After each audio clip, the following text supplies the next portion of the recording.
woman Josephine here. She's a manager of 3 tax offices and the new mentor.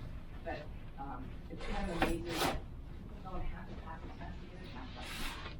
And so the reason why I wanted, Ms. Debbie asked me to help out when we were first paired with UNCF 8 years ago, and I said sure, because leisure hours given a lot to my son.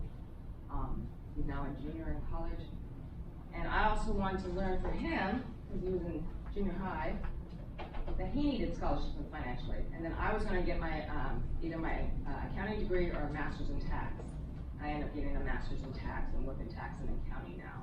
And then I found out that taxes are closely tied to FAFSA, which is the free application for federal student aid.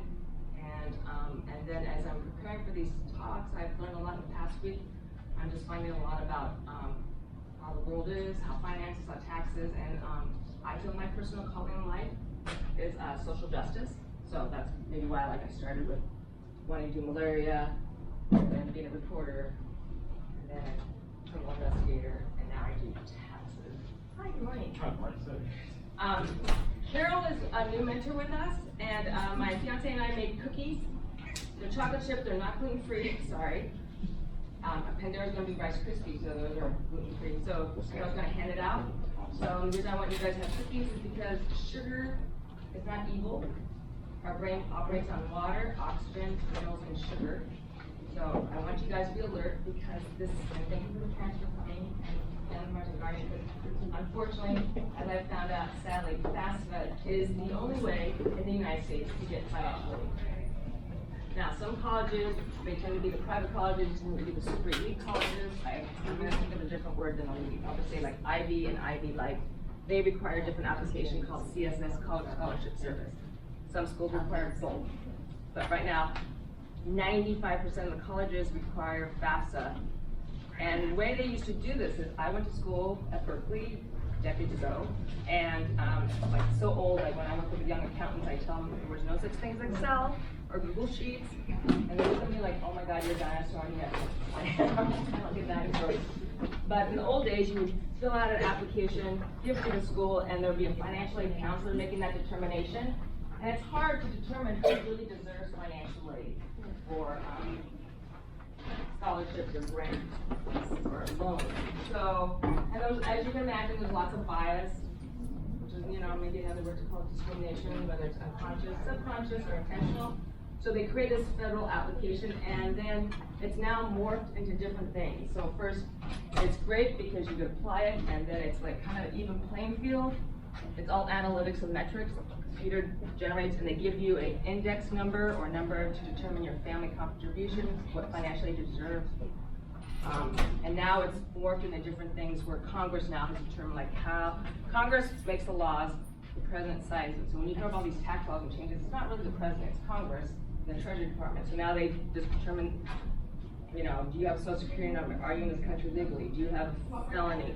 And those are the ways they weed out people from getting financial aid. They've changed FAFSA amazingly.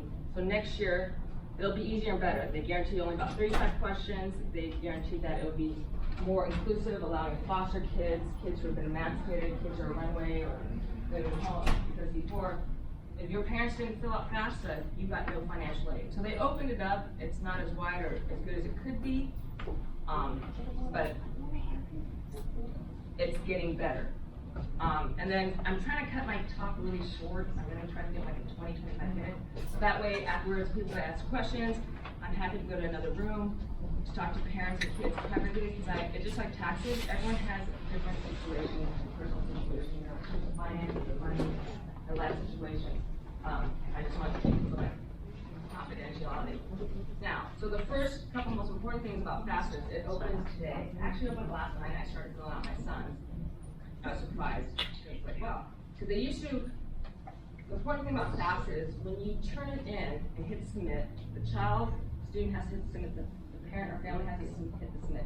When you hit the submit, the computer system date and time stamps it. So then you put a list of colleges you want to go to, and there'll be a code. And those reports, that FAFSA report goes to all the 10 colleges you could pick. You can pick 3, you can pick 10, you might change your list, we'll talk about that a little later. And then, especially for the large public universities, they have a limited pool of money, grants, which means tax-free income, scholarships, which could be need-based for all academic, and low-interest student loans that the government backs, so that the student loans, they all given out first come, first served. So, in the old days, I would start filling out my FAFSA for myself 5-6 years ago when it was 9 o'clock our time, because 9 o'clock our time means East Coast midnight. So it opened up in the East Coast. So at 9:01, I mean, I helped out on New Year's. It used to be New Year's Eve, New Year's Day it opened up. I was helping out with leisure hour fundraisers when I was filling out my phone, because it's that important to get it in earlier. Now, I found out from some of my research recently is Oregon has its education commission, and they're all proud. Like, we have an 88% FAFSA completion rate. And they're like, then they reported every single school, and I'm one of those nerds, I do read a lot, and I read this. And it was great that a lot of the schools, private, charter, public, they recorded a high rate of FAFSA completion. My son went to Lincoln High School, and it was required. You had to do FAFSA to graduate, even if you didn't need it. You just wanted students to complete it. But the downside is they reported the completion rate as of June 1st. June 1st will do you no good. Because by June 1st, most of the money is gone. The schools that were giving out, why do schools do that? Is because they send out what's called the award letter. So I fill out FAFSA, my son fills out FAFSA, and then it goes to these schools. And then I'm telling everyone, you gotta finish your FAFSA, ideally October, if not October before the end of this year. Because what happens is people at the universities, private or public schools, and I worked in a lot of years in bureaucracy, and I do taxes, so I deal with a lot of bureaucracy like the IRS. They'll have their Christmas break, and then they come back, and they'll pull all the reports, and they'll generate what's called the award letter. So those award letters are issued February 1st. Some schools are earlier, like you do early admission, so that's why I'm encouraging everyone to do early admission, because that's where a lot of the money goes first, like the scholarship money, early admission. That's another topic, but so that's the first you get in your email, your award letter. And I tell you, the Pell Grant and Supplemental Opportunity Grant and other grants, they're gone. Because everyone's gonna say yes to free money, right? Tax-free money? Yeah, absolutely. Don't have to pay it back, no interest. So if you send in your FAFSA and you completed April 1st, June 1st, last day is June 30th for the next fall year, all you're gonna get is loans. And the loans don't cover, they used to let students take out tons of loans, and then that was awful, and people either didn't pay it or they were settling debt. Now, the federal government will give out loans. There's private banks and other organizations give loans, but the best loans are from the federal government because it's lower interest. You don't have to pay the interest while you're in school, and then you can go to if you don't have a job or you get injured, you can go to a repayment plan and for a forbearance not pay it. So those loans go fast too. So we can't emphasize enough to please do it as soon as possible. And I'm happy to talk to people. I can do Zoom people, parents like later. I'm starting a new job, and I told them I'm going to work part-time in October so I could be accessible, because there's lots of questions. And then we printed all this stuff out, and I know it seems like a lot, but I'm old. I'm used to filling out by paper, and also when you see this stuff online, then you know what they're asking, and you can follow along and see what it is. Like, I was really upset that the new FAFSA form says, from parents, like, what's your income and money from Schedule 1 from the tax return? I'm like, who the heck? They keep changing these tax forms. I don't know about Schedule 1. It used to be only half a page. 4 years ago, they didn't even have Schedule 1. Now it's 2 full pages. So especially the parents, you'll have a Schedule 1, so you at least can see what it means, and then kind of help to follow along. You can't do FAFSA on your phone. I don't recommend it. It's just easier to do it. And because you're putting your social security number and financial information, I recommend you do it at have very secure Wi-Fi in your home. If you don't have Wi-Fi or good Wi-Fi or laptop at home, then the options are, I know Jefferson and other schools, they have FAFSA night. You can go to the campus in their library and sign up. PCC, if you live in the Tri County area, Clackamas, Washington, and Multnomah County, you could go to PCC and say I'm a community member, and they'll give you a little card, and you could access the PCC computers for free. So there are options. Please don't go to Starbucks and do it. It's not secure Wi-Fi, and I've been the victim of identity theft. I have my checking account, my credit cards used in Bosnia, Boston, Russia, and China, and that is a hassle. And you definitely don't want your social security number taken, because once people take that, they can, you know, pretend their ID and start taking money away from you. And to I put this graph up here. So this is down here the axis of time. As time goes on, this is the entropy. This is how I look at the chemistry. So it's the entropy, energy, bureaucracy, what else? Hassle. So I put this up here because what I found out I'm really good at, I am really good at dealing with bureaucracy. I'm an excellent litigator in bureaucracy.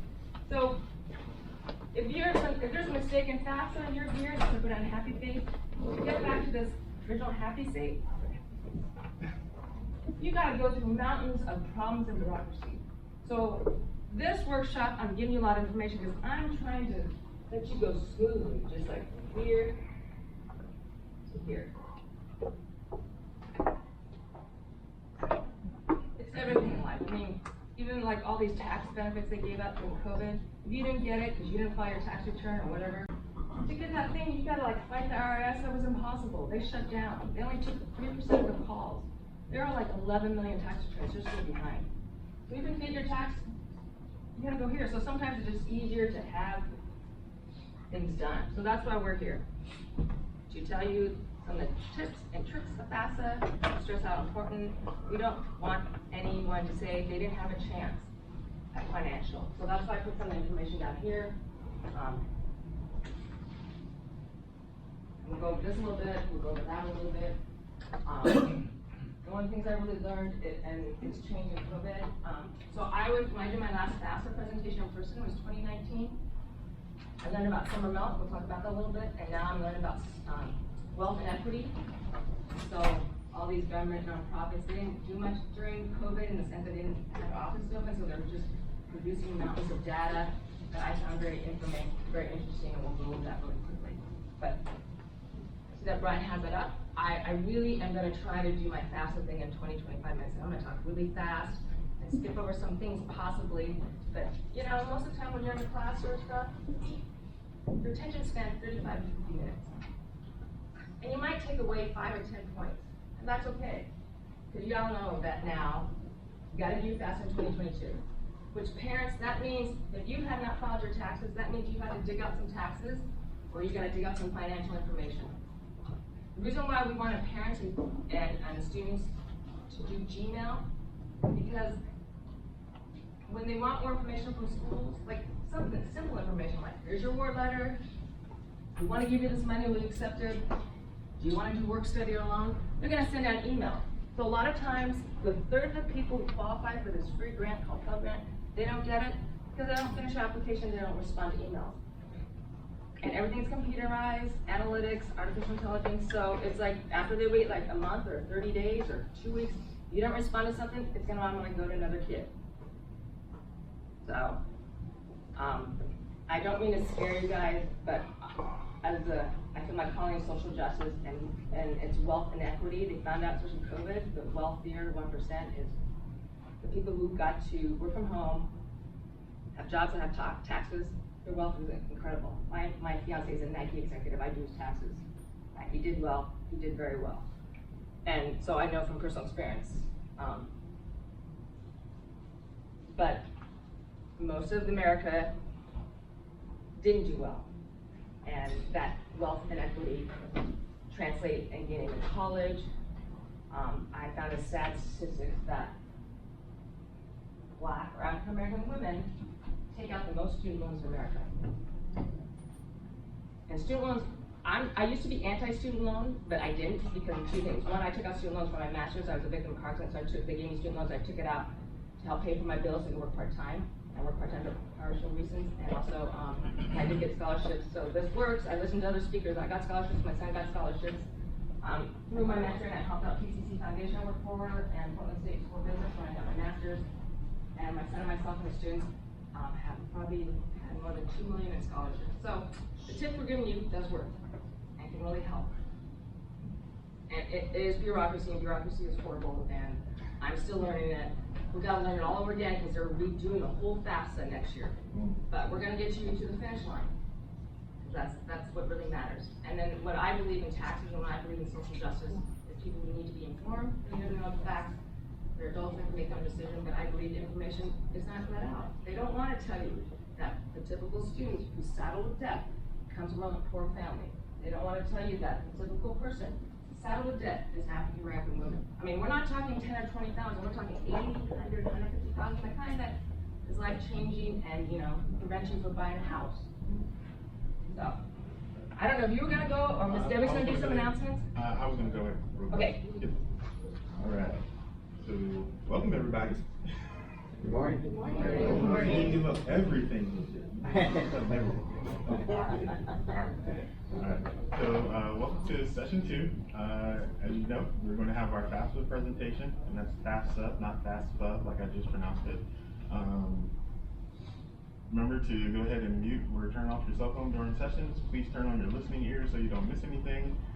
Feel free to raise your hand to ask questions while I or Ms. Mimi talk. If needed, the restrooms are located outside the room and down the hall.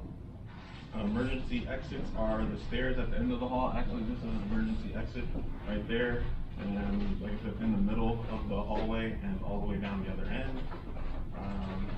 And like I said, make sure you have your listening ears on. Who doesn't have a pen? You may want to write. Okay, so I'm just gonna pass the bag down there and then you can pass it around. Does everyone have a pen? Hang out with you more often. You never find it. Oh, this is Debbie's bag, not my bag. Oh. I brought the cookies. Yeah. Alright, so as I did the welcome already, I'm going to introduce our speaker, Ms. Mimi, and I'll give you your thank you card reminder. I thought we were going to do the past scholarships book, but I'm thinking about taking that part out, and then we'll do announcements and closing Q&A. Any quick questions before we get started? Yes, no? Good? Anyone want cookies, sugar? Yes. Girl has more. Huh? Take notes. Well, when she starts talking, I recommend it. Another thing is, take pictures, because then you have in your phone. Because maybe I do a piece of paper. So if there's something you want to take down, and the good thing about taking notes is actually you remember it more. We've done lots of brain studies about it. When you actually take notes, not type notes, actually your brain remembers it. So maybe that's my justification why I'm old school when I take notes. So I asked Ryan to don't go through this whole thing, because I really want to spend time talking to students and parents about FAFSA. So it would be great if we actually can aim to try to get it done in the month of October. Because that really will put you ahead of thousands of students and possibly getting the winter student loan, work study, and Pell grant and supplemental grant. Free money. Alright. So, Miss Mimi did the majority of her introduction already, because she was trying to keep me from giving you the whole introduction, mainly because she's very humble. This is stuff for job interviews. But one of the main things that you know we wanted to get out is that she's a tax associate with a major accounting firm that handles 300 plus cases, which she does. She supports tax preparation for 400 plus clients. She recently passed the last 3 exams for the IRS enrolled agent licensure to complement her master's degree in taxation. Utilizing her criminal investigator skills, she worked on a financial investigation project in spring 2019. Her role as a college ambassador enabled her to assist with recruiting for the business and garner financial aid for graduate students, as well as teams with United Community College Funds prior to joining the Bridge to Success program as a mentor. Mimi is adept in completing projects and assignments under intense deadlines and tax audit work 60 to 70 hours. And I hear that's not going down. Was a seamless transition after being a criminal investigator for many years. Her extensive experience on litigation teams of high-profile criminal cases enhances her defense with tax audits.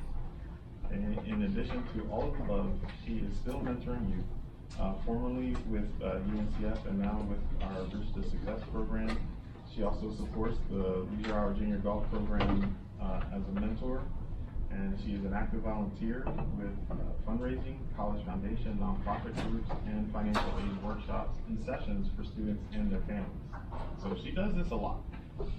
And in her spare time, she enjoys spending time with Peter and her son when he is home from college. So without further ado, I introduce you to Ms. Nina.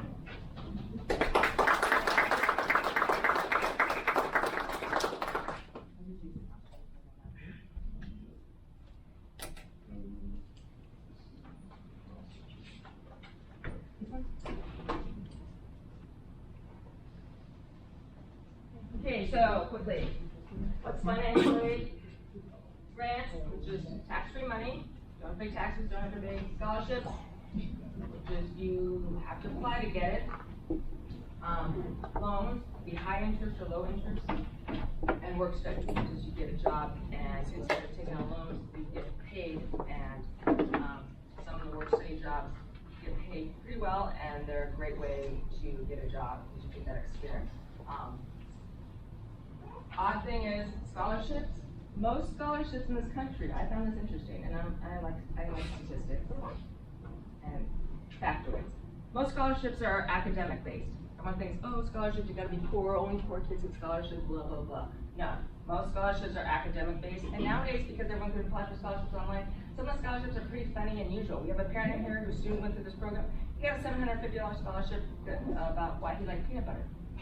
You're gonna have another person talk later. Come talk about scholarships. There's a lot of interesting scholarships. She'll tell you she got a scholarship because she was tall. Group. So that's the great thing about everything being online. You don't have to type it up and mail it in. You just look for scholarships and apply for them. Meet the deadlines. The reason I put this here is you kids are probably didn't know this, that we had to stand in line and pull a number. And you put your number's called.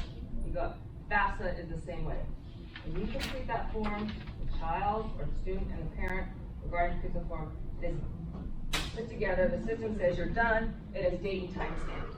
So a lot of the work study, loans, and scholarships, and this, most importantly, grants, is really first comes, first served. Private schools with a lot of money, it's not so critical. But anyways, that's why we push for getting FAFSA done, and hopefully you'll get it done in October. Okay, so just a little background. So everyone thinks, oh, everyone's going to college, Americans are so rich, and it's really hard for you kids, you students growing up now, it's really hard because you see these people in mountains of wealth just looking pretty and going to parties. And I'm just going to bring it down to a little bit of reality, just so to emphasize why it's important to, like Miss Debbie was pointing, to get things on time, show up on time, get a job, write your thank you card.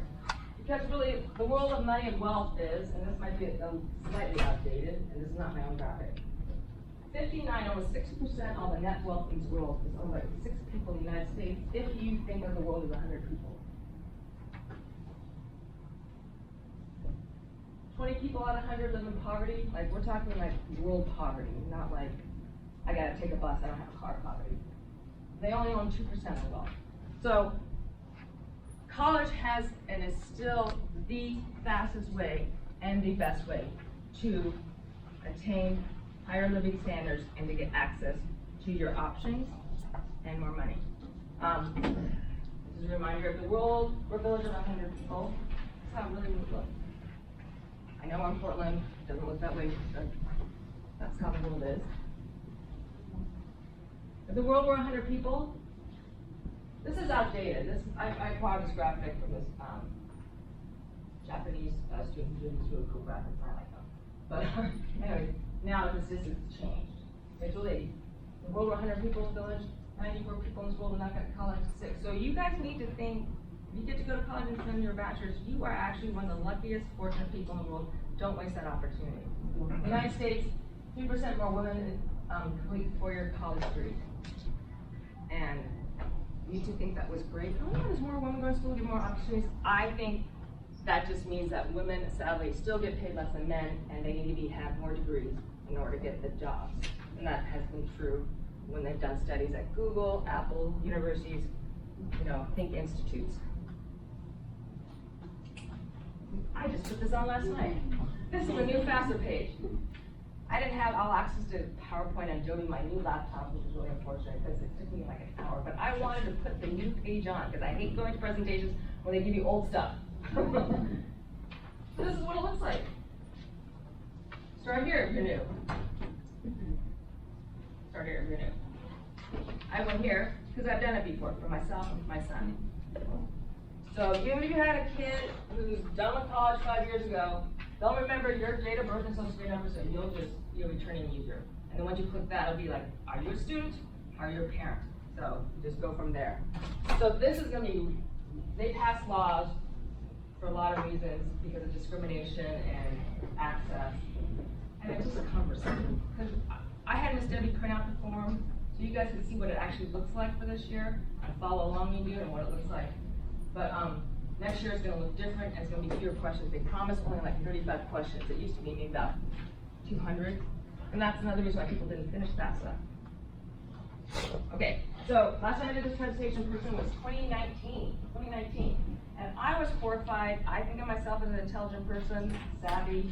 I was horrified I didn't know about this phenomenon. And before COVID hit, there was a gentleman, parent here. He ended up working for Ted Wheeler, and now he's in South Carolina, a city council member, who was city manager. And then we got a high-end accountant who's like sits on the board and the president of like OHU, banks, utilities, and myself. And we got the governor, Department of Education, to try to fight what's called summer melt. Summer melt is when kids who get into college, kids who qualify for free money scholarships don't go. And it's summer, they usually fall down the mountain. There have been studies, how can we fight summer melt? So I and these other two people, we wanted to fight summer melt by maybe holding FAFSA workshops in every single high school. Because a lot of times you can't do FAFSA because you don't have good internet, you don't have a good computer. Those are for real things. You know, you can't always do it on your phone, the app. So I'm not gonna go into the whole statistics, but, and this is, you know, a few years old, but it's pretty much the same. So let's say that's money left at the table. That really makes me upset. That's why we wanted you to do the Gmail, because students used to sign up using their school email, and then when the school wanted questions and emailed you in the summer, it would go nowhere. You never get the email, you never get the money. We want parents to do Gmail. So I have 3 emails. Yes, it's a hassle, but I have one Gmail I use for FAFSA and for when I apply for jobs. And then I have a Yahoo and an Outlook. But that Gmail, so we want you to do Gmail so that you can check throughout the year. It's the same Gmail you have for all your FAFSA and school applications. And that is one to make it easier because some of these schools will be giving you lots of emails, like weekly. That's a hassle to look, you know, and I get a lot of spam in my Yahoo because I've had my Yahoo since '97, before you were born.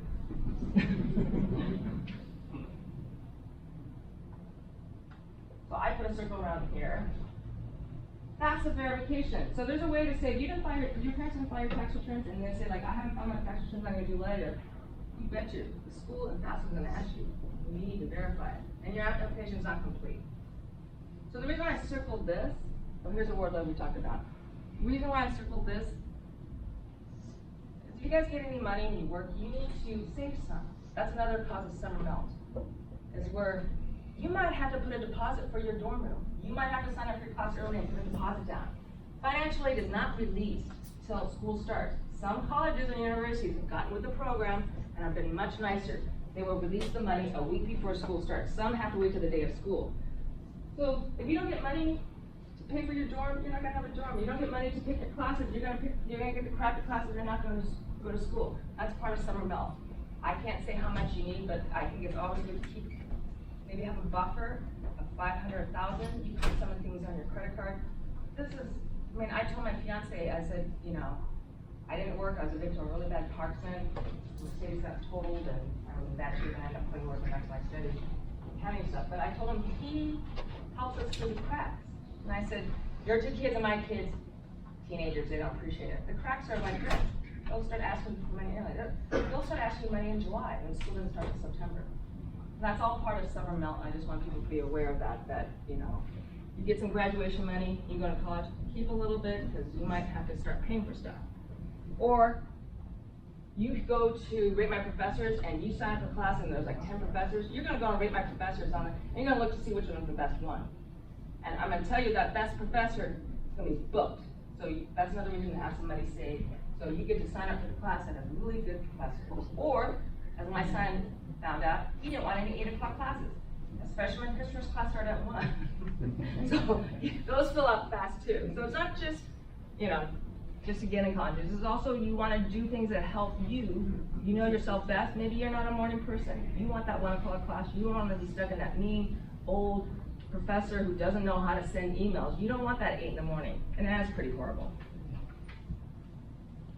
Okay, so this is a new slide. So, sorry, it was a new slide and this didn't get saved. But this book just got released. First was released last year, and I found it from my tax professor. She decided to work in taxes. Her dad's a doctor and her mom's a school teacher. She's like, I'm gonna go to law school, I'm gonna work in taxes. But you know, I don't know why I got a master's in taxes. It's a very dry one. She did too. She teaches at Emory. She wrote this book, and you don't have to read the book. She does podcasts, she does summaries. Look her up. Look her name. She talked about how the tax code, and which ties into FAFSA, creates huge inequities, and she gives suggestions how to fix it. And I read part of it. I didn't want to hear all of it because this really is depressing. It really is depressing. Josephine and I can tell you how the tax code is really harsh. It really does benefit that 1 or 10%. This is a professor at John Jay Public School. He went to Harvard undergraduate law school, and he was committed to helping low-income students. So he went to this public school, and I did a newspaper internship in New York, and people in East Coast are very snobby. It's not just where you live and where you're from, what school, like, what country club and boarding school did your parents go to? Like, something like, you know, are you the original Pilgrims? And so he wrote about how even colleges divide us, and how the acceptance and the financial aid, they have this myth that you got into an Ivy League school because we're all, you know, you're the smartest and brightest, and he debunks a lot of that. And that's going to tie into something I'm talking about nonprofits later. But the reason why I bring that up is because there are going to be people tell you like, oh, you went to community college, oh, you just go to state schools, oh, you just went to Portland State. You must not be smart, you can't do this, you're not being success, and that is not true, which ties into what I wrote up here, if you guys haven't seen it. You all know Tyler Perry? One of our mentors, his brother works for Tyler Perry, so you know who Jeff Bezos is? Steve Jobs of Apple and Larry Ellison of Oracle. Clearly billionaires, especially these three. He died of cancer. So I bring that up because people tell like, oh, you don't have a parent, you don't have support, you can't make it. He grew up in a horribly abusive situation, lived in a car, built a studio, then moved to Atlanta. Now, if any industry is the most discriminating, racist, sexist, classist, awful, it's movies and Hollywood. But he did himself, then he moved to Atlanta. And he has a thriving community. Atlanta really supports him, and he has, you know, a lot of shows. But he was really inspirational. Because Jeff Bezos, his mother was a teenage mom. They wanted to kick her out of school. His mother in New Mexico, and his mother said, no, I'm gonna finish school. And they told her, don't talk to any students, because she's one of those bad girls. They won't let her talk to any students. They didn't even enroll her in the class. She was 17. And but she's like, I'm gonna finish high school, and I'm going to night school. In night school, when Jeff was 4 years old, she met a Cuban immigrant. Didn't know any English. He was going to night school to learn English. That's his last name is Bezos. He adopted Jeff. Jeff will not talk to his biological dad who died, but he's very proud of his dad's Cuban dad's beginnings. And you know, for someone to take on a kid and learn English. Steve Jobs, he was abandoned as a child, didn't have a father, went to foster care, and he wanted a big family, and he gave a lot of money to help families and foundations. Larry Ellison didn't have a father, was a child born out of wedlock, was bounced around in foster care and different families, but he ended up going to school. All these people ended up going to school. They may not have college degrees. We want you to finish college. But I just want to say, different things inspire different people. Like Oprah, she was horribly sexually abused from relatives from 7 to 9, got pregnant at 14. Her mom wanted to dump her off at like a girls' home for teenage moms. They didn't have room. So then her mom kicks her out, and then she goes with her dad, and then her baby didn't go to term.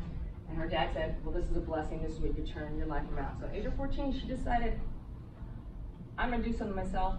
So I'm bringing this up because people will tell you all these things, haters, I call them haters, you can't do this, you don't have a dad, you don't have money, you went to public school, you went to community college.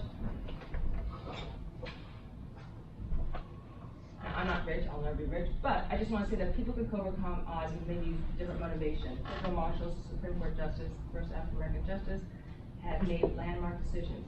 He went to historically black colleges in the 40s, 30s and 40s.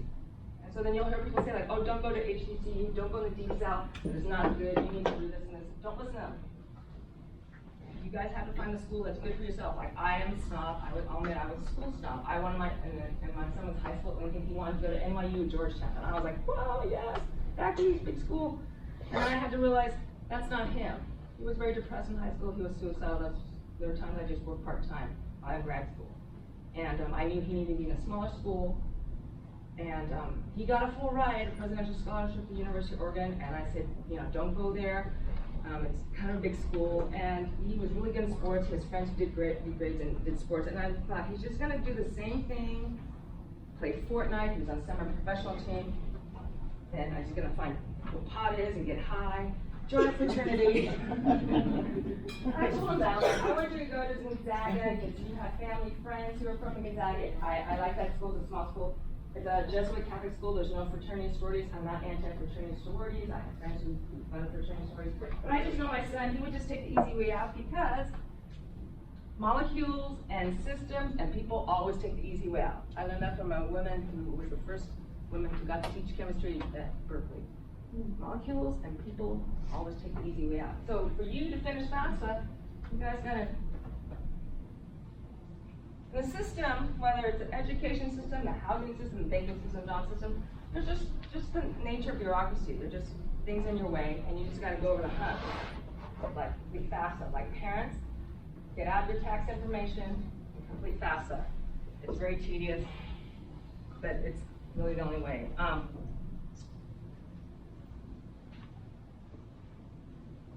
I just put this up because there's. Like with authors, we're talking about racial inequity. For decades, we talked about income, education. Well, sadly, 40 years later, women still make less. If you're a black woman, you're even making less compared to a white. And then that's why you have to get more education, and then you end up getting in debt. Here's median household income in the United States. So I took it was black, that's 45,000. Asian, it's 101.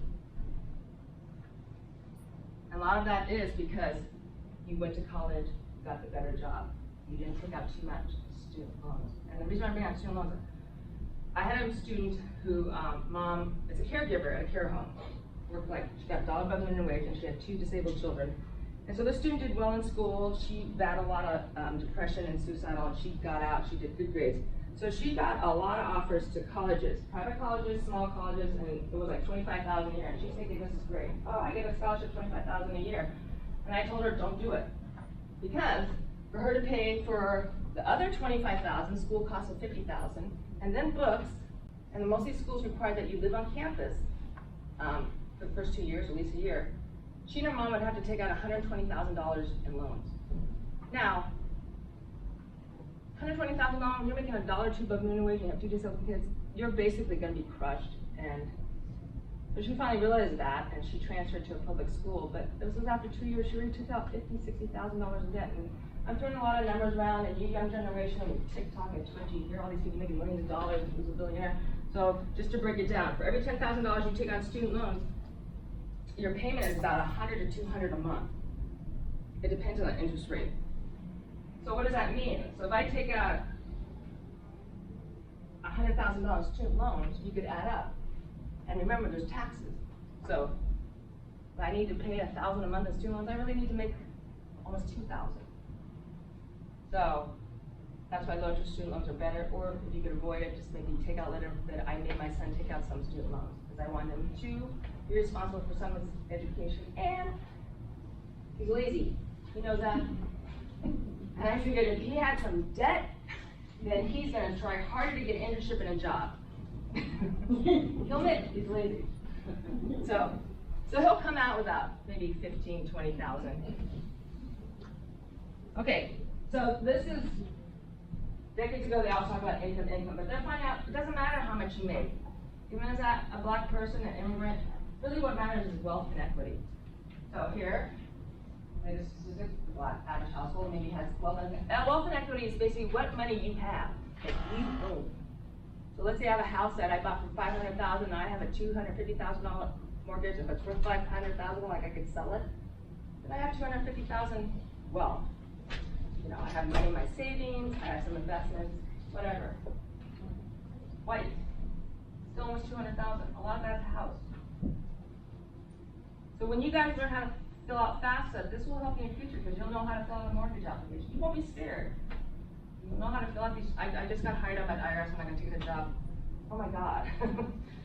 Pages and pages of applications. But that's why knowing how to fill out applications is really important. Because they'll come to mortgages, you're not going to be scared of that. They'll come to scholarships, they'll come to anything in the future. When you want to start your own business, I have helped like young business owners. Well, I help young businesses. They could be older like me, or they could be younger. If you want to attract investors, you got to put a financial package together. You got to put like your business plan, you got to put your taxes together, you got to show what your costs are going to be like. So this is all financial literacy. FAFSA is all about financial literacy and creating options for yourself. And finding this. This is wrong. This is really shameful wrong. We can do better in America. You guys could all do better. And I'm sorry that you've got a lot of hurdles to go to.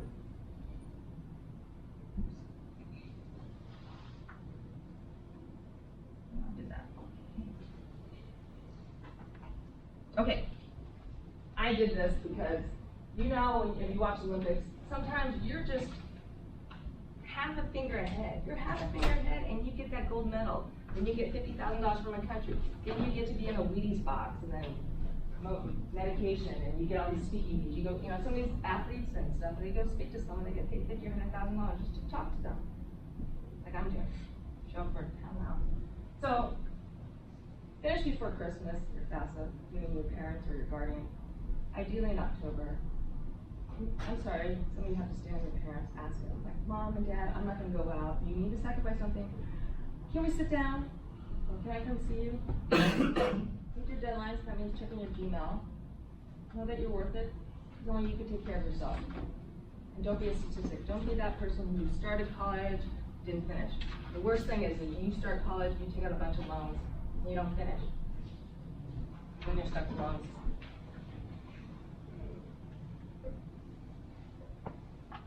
Okay, so, same thing. Answer all requests. Some of them, my son, I didn't work for 2 years. So my son, my ex and I, we alternate years when we deduct on my son. So sometimes you're just lucky. He lucked out his freshman year. I got to deduct him when I wasn't working. He didn't have much income, so he got some grants. That's legal. Not doing anything fishy, that's legal. You feel it's a legal thing. Like Jeff Bezos, his tax returns in 2017 came out, his income was $71,000. He was allowed to take a lot of deductions. That's legal. So you can do whatever's legal, and there's lots of legalities that can help you in the tax code. So, but yeah, the schools asked me, when they say request, I got interviewed, I had to respond, because they want to see why I was faking it. Faking my injuries. So, you know, I would be like, here's my police report. And then they want to know my income. I gave them my IRS transcript record, because I know how to download it for free. I haven't shown anyone. Like, no, I'm not malingering. I was a car accident. I went to school, worked part-time, here I am. CSS, I can talk to parents about this when your kids want to apply to private schools and they want that. You think FAFSA is long form, CSS is like 5 times. And they really drilled down, but you know, we can work through it. These are some of the cases I worked on. He was a Australian doctor. This is a surgeon who's considered the worst British neurosurgeon, paralyzed a lot of people. Also, you know a bunch of stories. They won the Pulitzer Prize, and the Senate and Congress changed some laws about Medicare, and so I worked with the Senate and Congress. I was talking to this guy. Was on the FBI's 10 Most Wanted for bad medications. He escaped to China, and it's been made. So I got to work on a lot of interesting cases. I'm just putting out there because, you know, I found out my calling was. My sister and I got into Ivy League schools. We didn't go, we didn't have my money, and my dad being traditional Chinese, he was like, girls, you guys just get married, we're not gonna help you. So we ended up at Berkeley, and we put ourselves through school, and got student loans. And at Berkeley, it's a giant school. You gotta fight to get a class, you gotta fight for everything, but I learned how to deal with bureaucracy. I met a lot of interesting people. I realized I like big cities. I couldn't go to like the school, the Ivy League school I got into was in a small upstate Massachusetts, I would have been a fish out of water coming to LA.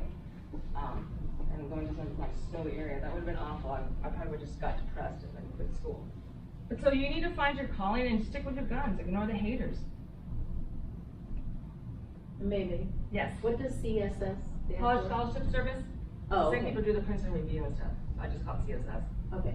So, you know, Obama, and I put a picture of his, my half brother. He took 10 ACTs, perfect SAT, perfect grades. You know, he played violin to people in the hospital. He did research.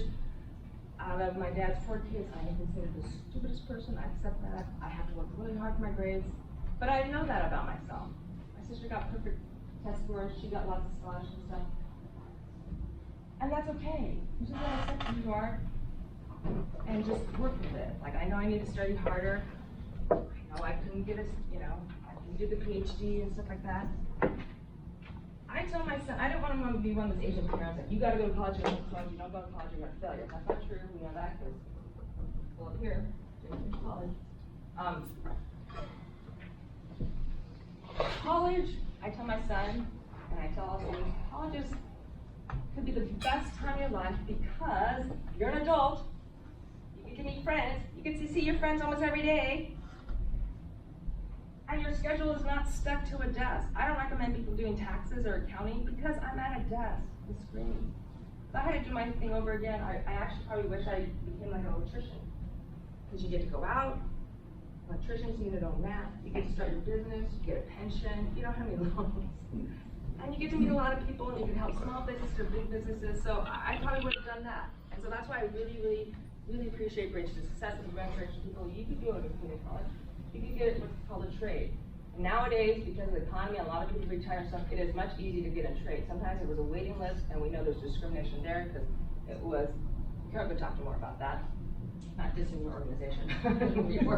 But you know, it was like if you want to be a trade electrician or be a plumber and immediately start making $50,000, and then after 25 years, get a pension of $60,000 a year, just you're retired at 50 years old, you know, how great is that?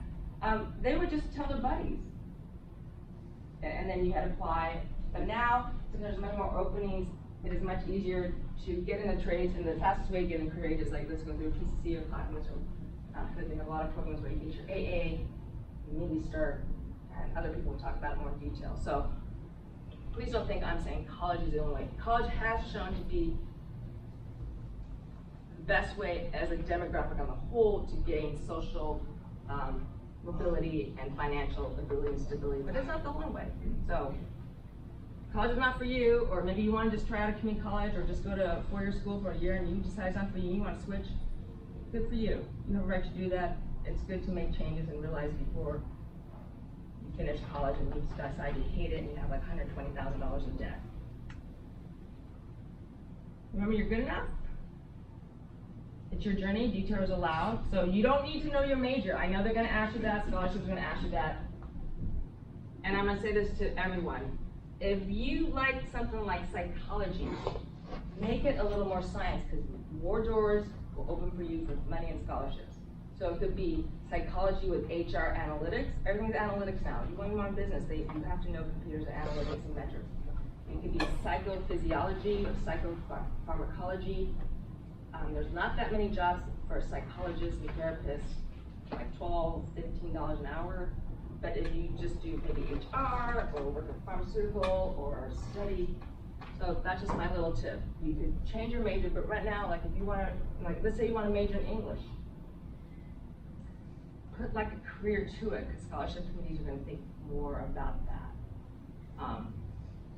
For example, I want to study English and then be a teacher. I want to study English and work for nonprofits writing grants, that kind of thing. Avoid haters. Don't buy into the myths. And those people, those authors up there, especially that Poison Ivy one, don't buy their myth that only best education is Ivy League. You don't go to Duke, Stanford, you're not going to get an education. If you go to a trade school or a community college, you can't be smart. And they've shown that those schools, it's not meritocracy. Meritocracy is based on your merits, based on your smartness. That's not true. You have family connections, you have money. All these family connections that will get you in those schools. or your parents, like Jared Kushner, made a $2.5 million donation. Ooh, somebody's in Harvard, so don't believe the myths. Don't let people put you down. So, and not to get too religious because I don't want to proselytize, but need a serenity and set the things I cannot change, courage to change the things I can, and living on the difference. You can change. This is the change. This is part of FAFSA. You can serenity the things I cannot change. I can't help it that mostly millionaire children or billionaire children go to these schools. That's out of my control. But I can change by getting FAFSA done. Getting FAFSA done early. I get changed by having good, better grades, like not going out with friends.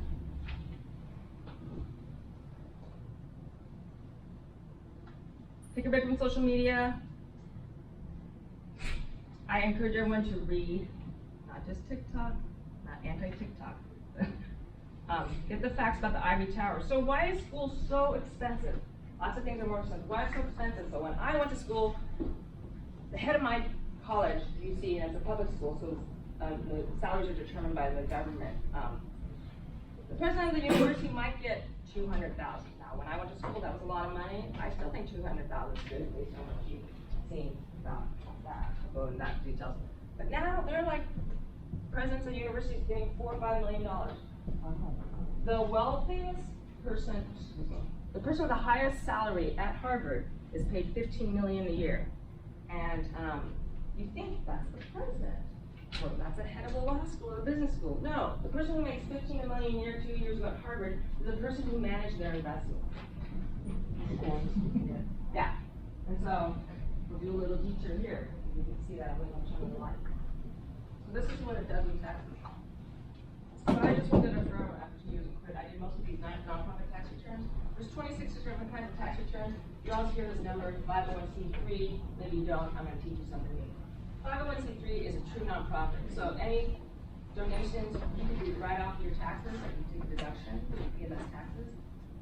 And then the most important thing is any money they make, it's tax exempt income. So you hear these universities and schools have endowments. It's like the school can donate a money. Harvard's the highest, and they have Yale, Princeton, Texas, University of Texas, with people who have oil money, died from the oil rights. 53 billion. Now, I know you guys watch Twitch and TikTok, and everyone's like, $1 billion a year, and the Kardashians making money here. But that's how many zeros is their endowment. And so the reason why I bring this up, this wealth and equity I'm talking about, is there's students who sue Princeton. There are a lot of advocates, like these authors, these professors, these tax people, these people going to Congress saying, if we're letting Harvard have tax exempt income, they don't have to give them, they need to give out more scholarships. There's a scholarship organization in Oregon. This is public information, so I'm not distant, but I got hold of their tax returns because I was putting together a grant package for PCC. We applied for the government for like, $70 million to build a gun, like application, 100 pages. So there's a Ford Family Foundation, and their timber in Roseburg. They have almost $1 billion in assets, which I think is a lot for a little town of Roseburg, Grants Pass, Southern Oregon. Everyone's like, oh, you give out great scholarships. Your scholarships are $50,000 a year. Yeah, I got $50,000 a year. That's wonderful. But they only gave out $11 million in scholarships. They have endowment, or their accounts have $1 billion. Because the tax code says, if the IRS says you're a nonprofit, 501c3, you only need to spend 5 to 10% of your earnings. So Harvard doesn't even touch it. So let's say Harvard invested, which they do, because that $15 million person has to make his money. Let's say in 1 year they made $15 million and invested 10%. So 10%, about 10%. You don't pay any tax on that. So then that adds to this. And every year, these universities are just stockpiling money. So a lot of students, professors, tax people, advocates, including the 4 students who sued Princeton, which is very brave. Because when you sue someone like Princeton, you're not getting a reference. No one in Princeton is going to hire you. They said that if you're a 501c3 organization, you're tax exempt, meaning that you are doing a social good for society, animals, education, medicine, research, then you should give out more of your money. We shouldn't have to pay tuition. We should, the students, rather than being saddled $100,000, $150,000 loans from Princeton, Harvard, Yale, Stanford, we should get more money. That's part of this poison ivy and the whiteness of wealth. So, if you ever see students, talking about this, don't ignore this. This is really important. This is how wealth is built. And we're paying for it. Taxes, that means, because if you had to pay tax on that, it'll help tax. It'll help, get more programs and stuff. Okay, quickly for this. So I'm just writing out numbers because it's important for me to know, and also I think it's just better for you guys to know, so I'm just not saying stuff that's backed up. And different organizations give different numbers, so. In the United States, the median person income, median, that means middle, that is not average. And when you look up statistics, when you go to college, median is what you want to look at. Average or mean is not important, and I'll tell you why. Let's say me, I win the lottery $1 million. Let's say Josephine wins a lottery of $1, and Brian wins a lottery of $1. So if we average it out, that looks like all of us got $330,000, because that's the average. Well, that's not true. They only got $1, and I'm not going to give them anything anyway. The median is basically, let's say you have 1,000 people. Median is exactly in the half. Top half, bottom half. So when you look at things like salaries and income and wealth and equity, or wealth, net wealth, that's what you all go with for the statistical median. So people throw mean, M-E-A-N, or average, and that will really just, oh yeah, this school's doing good. They give an average of like $70,000 scholarship, but you want to know the mean. So in the United States, the mean income is 37.5. That means half of America is less than that, half maybe more, as your average on their taxes that they purchase for it. Oregon, the median personal income is higher, because West Coast usually does higher than the Midwest or the South. Portland, Hillsborough, Vancouver, this family of 4, median income's that. And they look a lot, but really have to pay taxes and live. I mean, you're not really doing that well. It's hard. Life is hard. USA, top 1% have 32% of net wealth. I mean, you have at least $12 million you owe outright. No debt, no one else, but you owe outright. Top 1% have almost a third of all the American wealth. Bottom 50%, median, bottom half, I put myself in that group, we owe only 2% of the net wealth in America. Property, companies, stocks. And then I just put this out. Top 10%, if your net wealth is about $850,000. So the reason I put this down, because really, you think, oh wow, top is 10%. If you're an A candidate, who doesn't want to be top 10%? Who doesn't want to own this much as your net wealth? That's good, but really, what's the gap between this and 12 million? This is the 1%, and then you look at 1%, like when I was growing up, Forbes billionaires, that list was 100. Now Forbes billionaire, it's like 400 or 500. There's so many billionaires. A lot of it's tech. Twitch, I used to be on a semi-professional Fortnite team. That guy Ninja, man, it was crazy. He gets paid sometimes $500,000 a month. 1 year he made reportedly $50 million, and we know that because he complained about taxes. He said, "Why do I have to pay half in taxes when someone leaked out Trump's tax returns 2015, 2016. I'm not being political, I'm just using him because he was a president. He only paid $750 in taxes because he used the tax code, he did deductions, and so that's how they build up the network. They have the money to hire people like me and the firm I work for, accountants and tax lawyers, to set it up, they don't have to pay taxes. But yeah, bottom half of the United States are the net worth, you only own 2% of the net worth. So that another way to think of it is, let's say you have $100, top 1%, 1 out of 100, 1% out of 100 owns $33. 50 people out of 100, you gotta share $2. That's another way to look at it.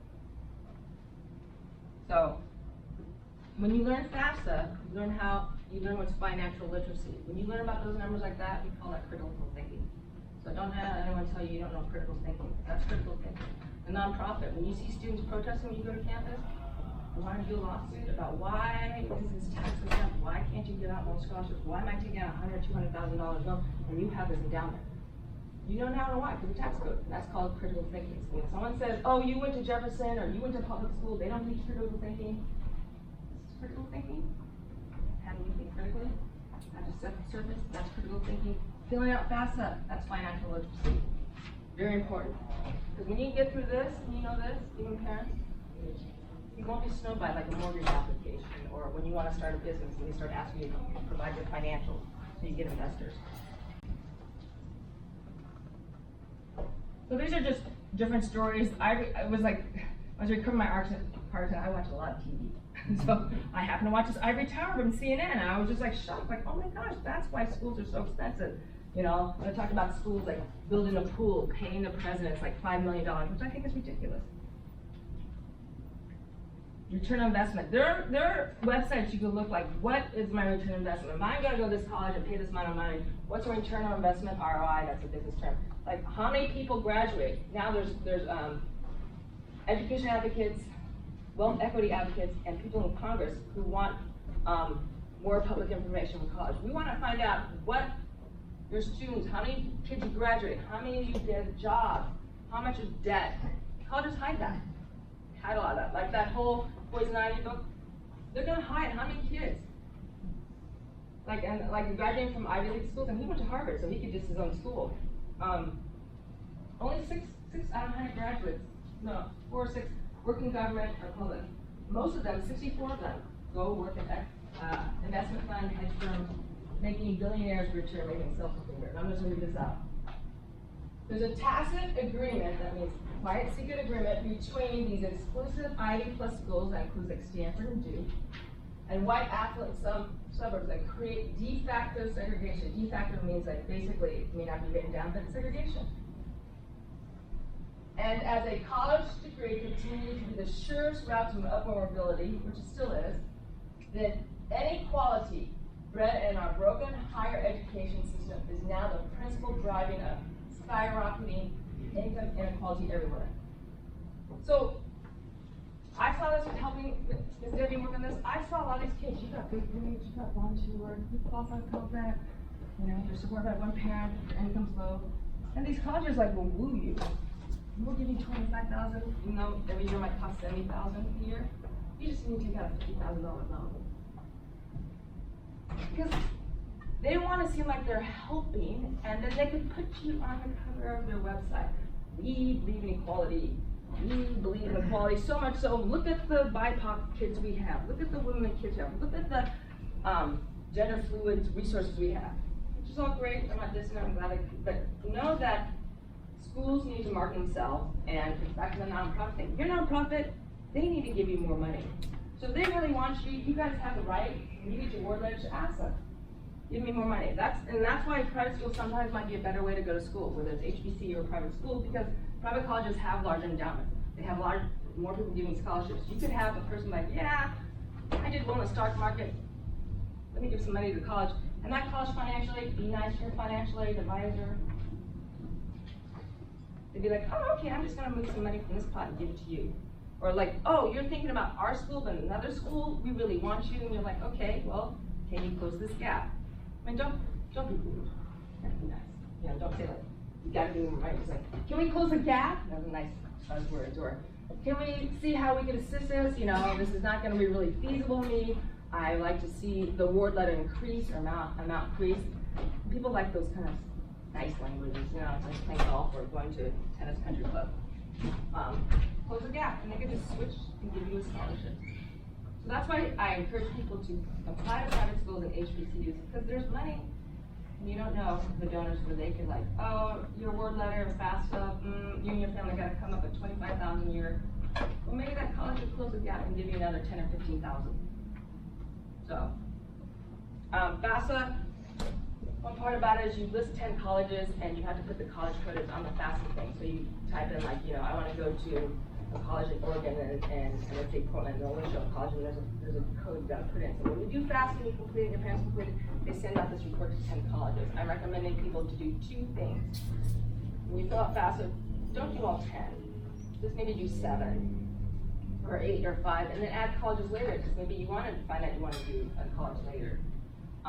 Or when you're applying for colleges, maybe you're like, I don't like that college, I don't want to do that. Now, FAFSA lets you change colleges. You get 10 free. You want to send out to more colleges, you got to pay. But then you got to go back in the FAFSA system. Then you got to take one college off and put another college. And then your FAFSA gets updated and gets a new date timestamp, which I've seen it in some colleges. They then, let's say I finish my FAFSA October 15th, but then I put new colleges and change it December 31st. Well, some colleges say like, oh, that's your new date timestamp, December 31st. So you're behind. So that's one tip. Another tip is there's a federal grant called Supplemental Education Opportunity Grant, SEOG. SEOG. I found out that if you put a public school in your top 3 of FAFSA choices, you will be automatic, and if you qualify, if you and your family financially qualify, you will be automatically considered getting the SEOG. Pell Grant is about $6,900. Certain parties that want to increase that more. Pell is named after Senator and Senator. SEOG is up to $4,000. That's to get an extra $12,000 tax-free a year. That could pay for $2 tuition at a 4-year school like University of Western. You later ask for an SEOG grant, but like I said, this is how. I want the SEOG to do financial aid, you guys do that, and me, I don't want to lend that. So it's just better to talk for you, just put it in school. Question. So when you say we have to put like the college codes or whatever, and put, The grant's gonna be gone, they're already giving people. So when you get to a board letter and you decide your school, please say yes. Even if it's a board letter, let's say there's 3 schools, you got it down to 3 schools, just say yes to all 3. Because I've heard students and families like, well, we don't know we want to go to this, we want to wait for that school, just say yes. Because if you don't get the grant and you don't go to that school, like my son thought to the very end to go, U of O with the presidential scholarship. He waited at the very end. He was sure we were notified earlier, but that was okay. He said yes. He was still thinking about it, and that money just goes back and they give it to someone else. Does that make sense? Yeah. Yeah. I think we're done. Oh, I'll just do one last thing. I'm sorry, this went longer. I want to move so fast. I'm sorry. I went to Atlanta, my sister Atlanta, and I bought this. Our lives begin to end the day we become silent about things that matter. In the end, we will remember not the words of our enemies, but the songs of our friends. So I like that because I am friends with a lot of high net worth people. There's one woman I really admired. She would go to people's faces at the Mac Club, at the Climate Association, and she would tell them stupid and they're doing wrong things. And she's a real advocate. That takes balls. There's a man who was a commissioner of baseball. I forgot his name. I wish I knew his name. After World War II, he said, like that, it's in the Deep South, we're going to integrate baseball. You think, no big deal? Why not? He and his wife were cut out from the country club. None of their friends would talk about it. Their house got firebombed. Their kids got endless death threats. So speaking out and doing the right thing is hard. So talking about FAFSA, that's easy. Those people really get firebombed in my house. Those are the kind of people you gotta thank. Anyways, questions? What type of financial aid or financial wise for families to qualify for FAFSA? Okay, so FAFSA is a free application for everyone. So you're saying what kind of aid you get. So FAFSA will generate a number, and it's called EFC, Expected Family Contribution. They're changing that for next year, and you'll see the EFC. What is that? So they'll say, based on the information your parents put together, they'll say oh, your parents got to come up with 5,000 or 10,000 or 20,000 or 0, whatever, to contribute to college. And so that number, if you're low a certain percentage, below the percentage poverty level that's determined by all these government agencies, you might get the Pell Grant or other grants. If you're low another certain level, you might get subsidized loans, which is right now 2.5 or 3% interest. I'm old enough, I remember days when interest was double digits. So, I don't want to go more into detail because I wrote too long and I didn't need too much information. It's a lot. It's okay if you're confused. First time I did FAFSA the new way, I was like, So I ended up going to workshops. So you guys can look on. PCC holds workshops, free workshops, FAFSA workshops. We're here to help too. Yes? So I think you kind of touched on this last week, but if you're signing up for FAFSA and your parent already has an account for a previous, your siblings that did it, do you have to make a new account or just continue from where you left off? Your new account, your parent will sign in the same one. Okay. And they'll add a kid. Oh, Very important. Very, very, very important. When you guys do FAFSA, please get the social security number and date of birth right. I'm slightly dyslexic, it's really hard to FAFSA. I didn't remember. And I've worked with some parents, when you got the social security number wrong, they think you're a new person. So to really do FAFSA, then you gotta do FAFSA to like close out an account and then start a new one. And people are still working on it, can you get through? Then it just gets delayed. So please, sometimes I have someone sit next to me when I'm doing certain things, like when I put up a mortgage or something like that. Please, can you double check the numbers I put in? Social security number and date of birth. That's for real. Please get it right. If your parents, if you don't have a social security number, if your DACA, your parents don't have a social security number, we can talk later about that. There's options for you, thankfully. 14 or 15 states allow you to access state scholarships when they have their own application. You have to have a social security number to FAFSA. I'm just unfortunate the way it is. I had parents who were mad at me because they adopted a child from Africa and the papers didn't go through. And they were mad at me. It's like, I didn't make the laws of Congress. I'm sorry. That's what they do. It's really unfortunate. So FAFSA's going to change. They have made it better. One of your sheets is saying, like, is your child independent or dependent? Now they include foster, legally emancipated, living with other people. Before it was like, no. So when I worked at PCC Foundation, it was horrible. Some kids waited till their 24th birthday. When you hit 24, you don't have to put your parents' information in, or if you've been married and have a kid, or you're going to grad school. But back then, so for them to get any financial, they had to wait till they're 24 to go to college. Any other questions? Yes, sir. How would our parents go on to download the IRS thing for this, like the code? So FAFSA has this really great tool. So I could do it in 15 minutes. Your parents could do it in 15 minutes if your parents have already filed taxes. So there's one part where there's pages, and we print out for you. We print out what FAFSA application looks like. So, and they're like, what's your income, what's your wage, blah, blah, blah. Or, do you want the IRS to import that information? You hit a button, you do some authorization, and then it ports it, and most of that stuff is filled out and you're done. Let me touch on CSS, College Scholarship Services. They really drill down. And to their credit, you could do taxes. You could be like Jeff Bezos. Your income is only $71,000 because you use all the tax code and stuff like that. CSS will drill down, like what's your house worth, what's your mortgage is, what's your retirement account. Because when they want to give out money, they want to, so they say, they want to give out money and need-based scholarships. They want to make sure. Like I got an interview from some of the private colleges my son applied to got half scholarships. They want to make sure, did I just happen to quit the job? So that my income be like 0 or low. Then my son would get more aid. No, I showed them, I attached my transcript and a copy of my police report, the cards that I was in. Yeah.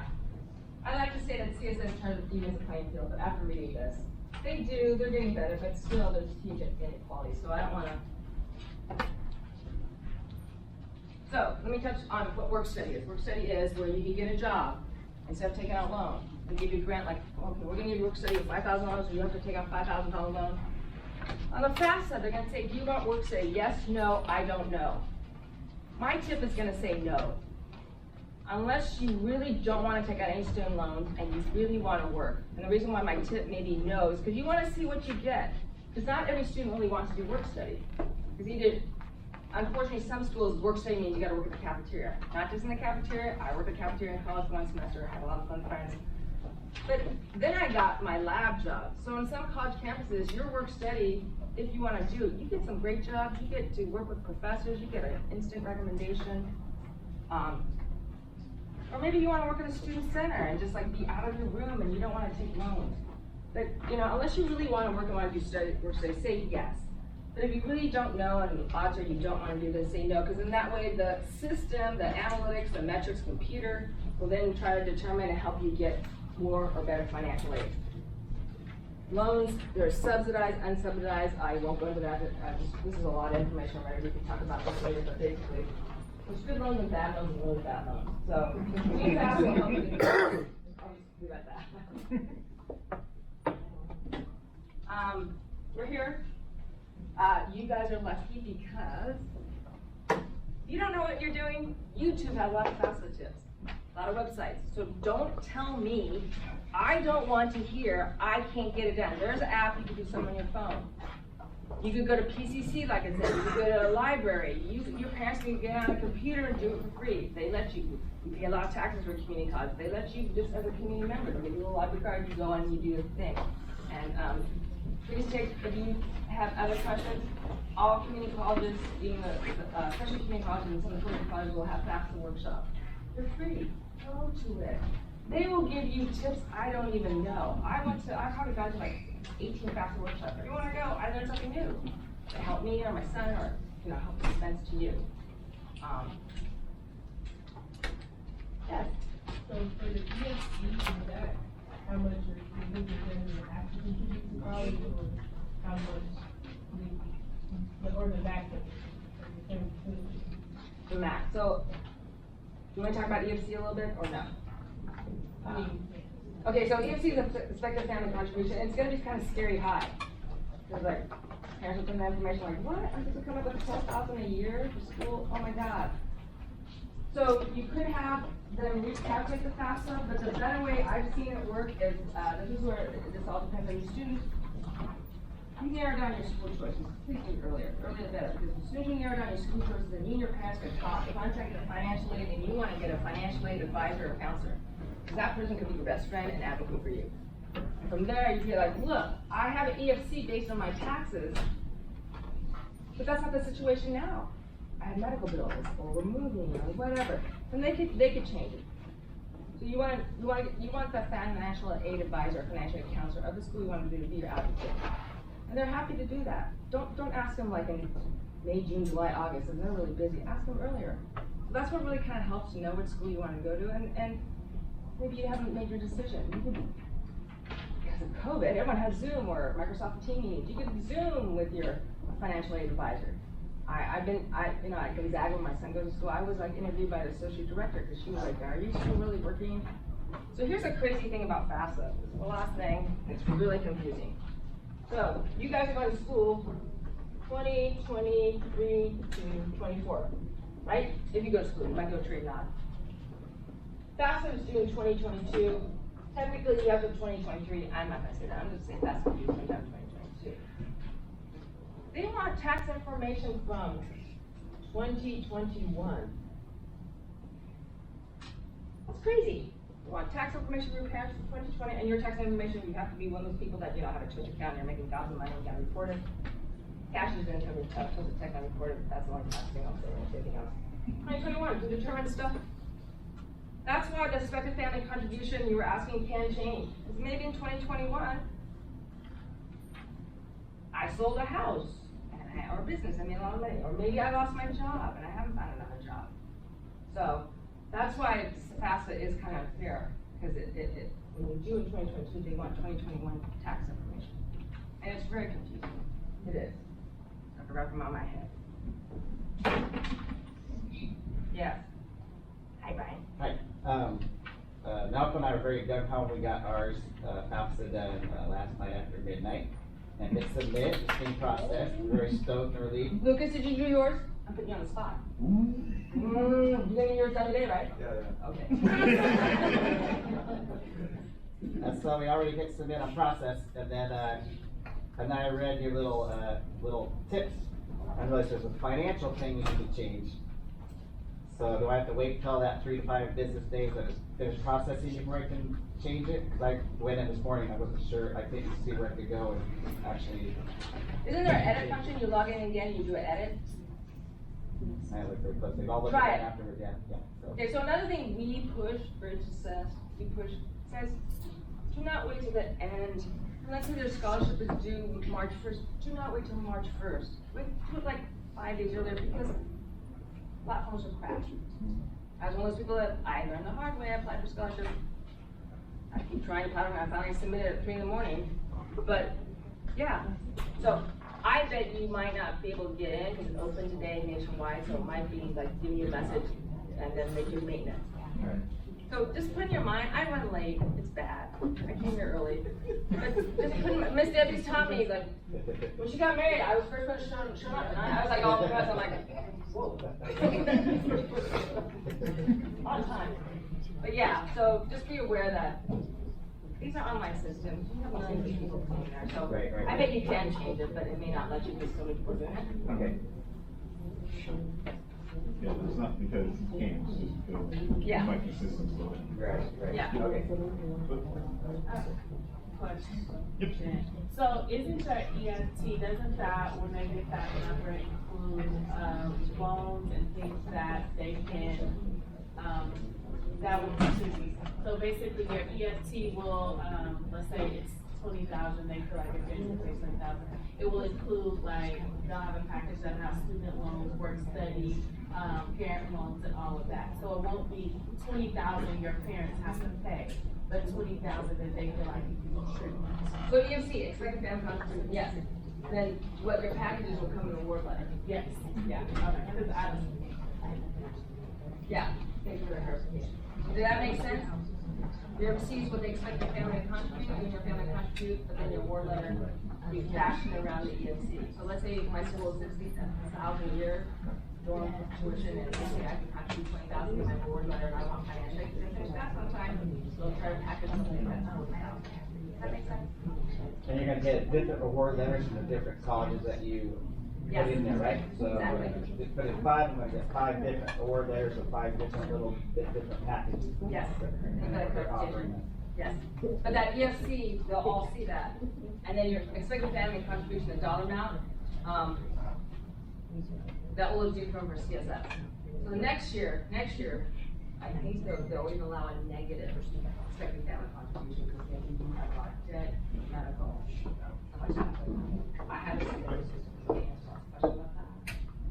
So if your, as far as the estimated family contribution, if your situation changed this year versus when you did your taxes for 2021, will they readjust it to, they won't?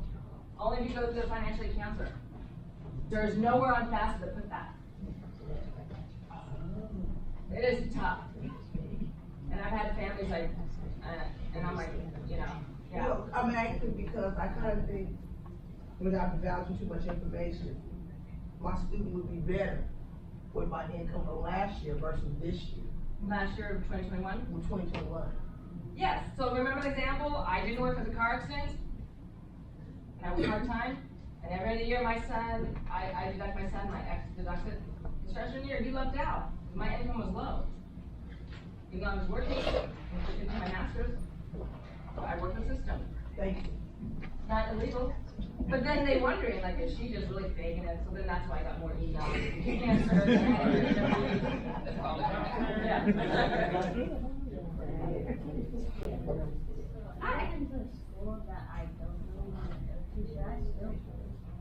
I'm gonna put you on the spot. You gotta speak louder because I'm old and want to hear your question. I got into school that Speak up, please. Thank you. maybe, that might help you. You wanna stand up? I'm trying to put you on the spot. You have a good question, I You can have an tell. excellent question. Yes. I got into a school that I don't really want to go to. Should I still put it on my I'm gonna say yes, and why would you not consider it?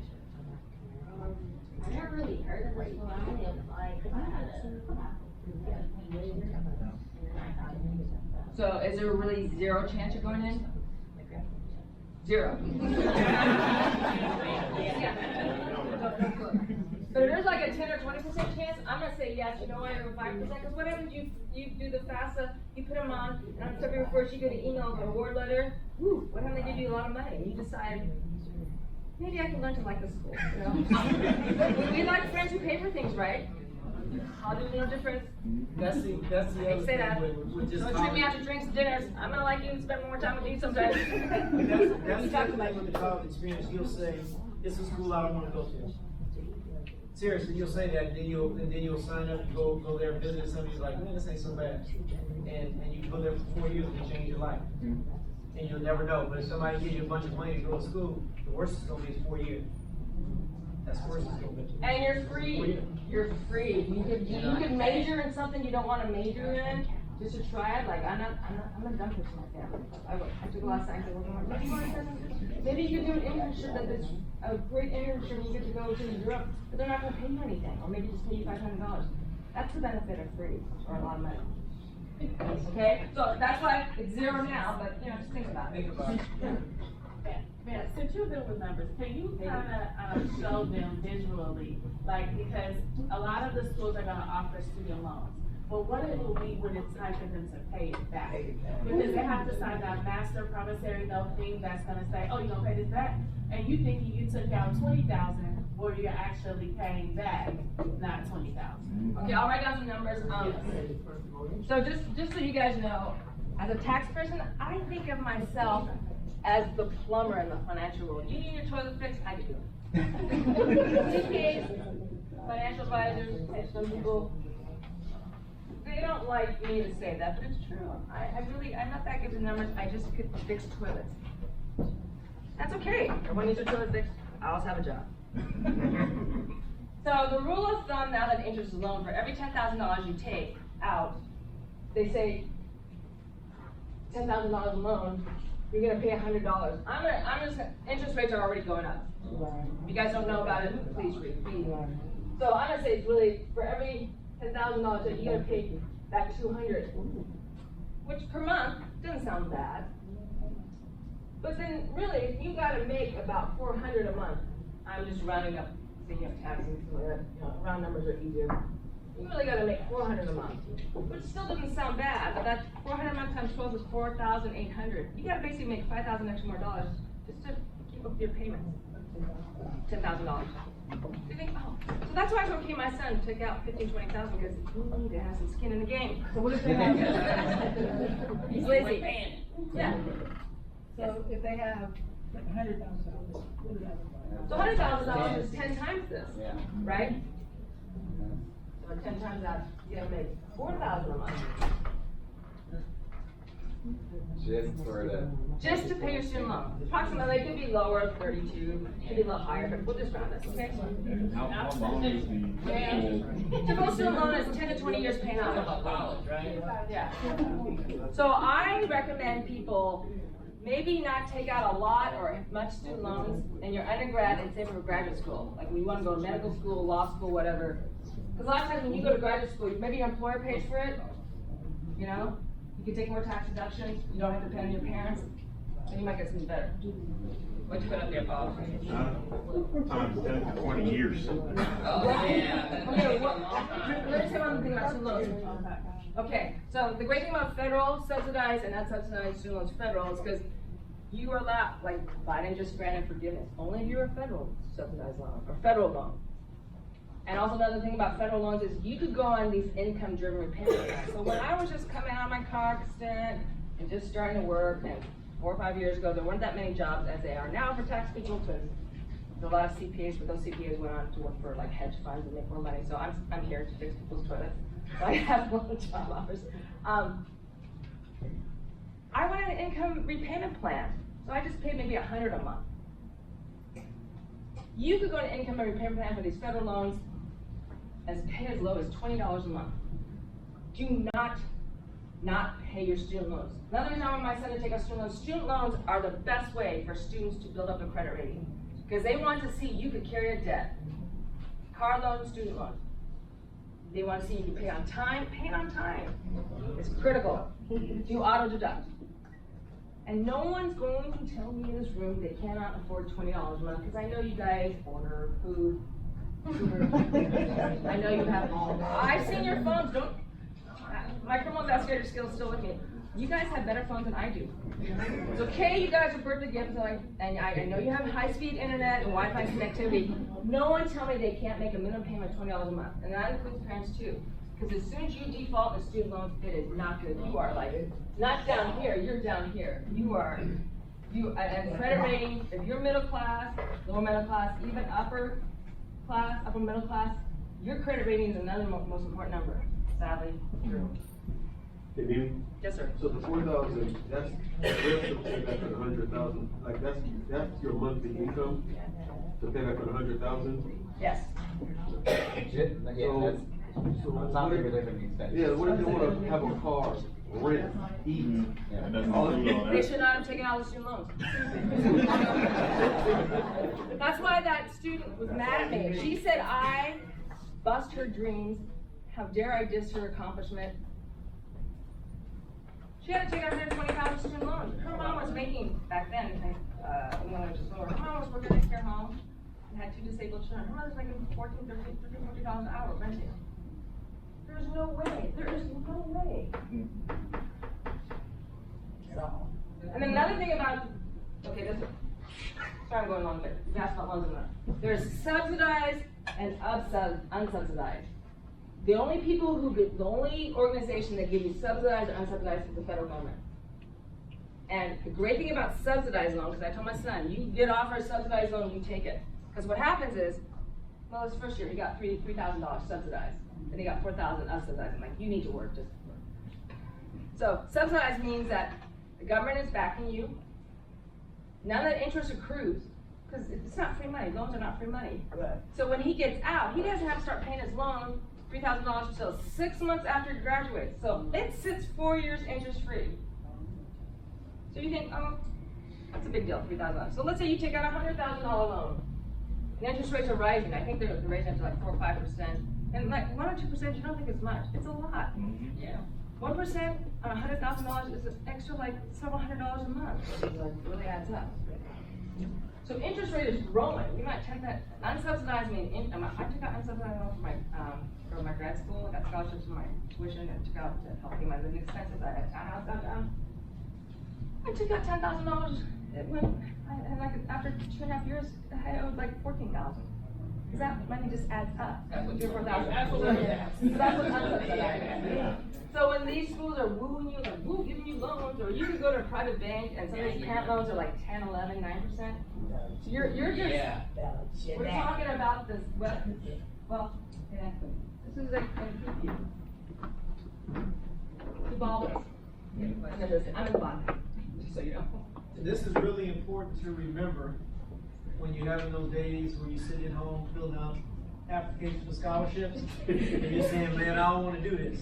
But think about this, because you won't be paying for 20 years if you spend 2 hours. Right? Exactly. That part. And I think, I got your question, but nothing, you guys had no excuse not filling out scholarship applications. Right. When we did it, we had pages, and then you had to photocopy it, then you got to mail it, then you put another scholarship, they ask different questions.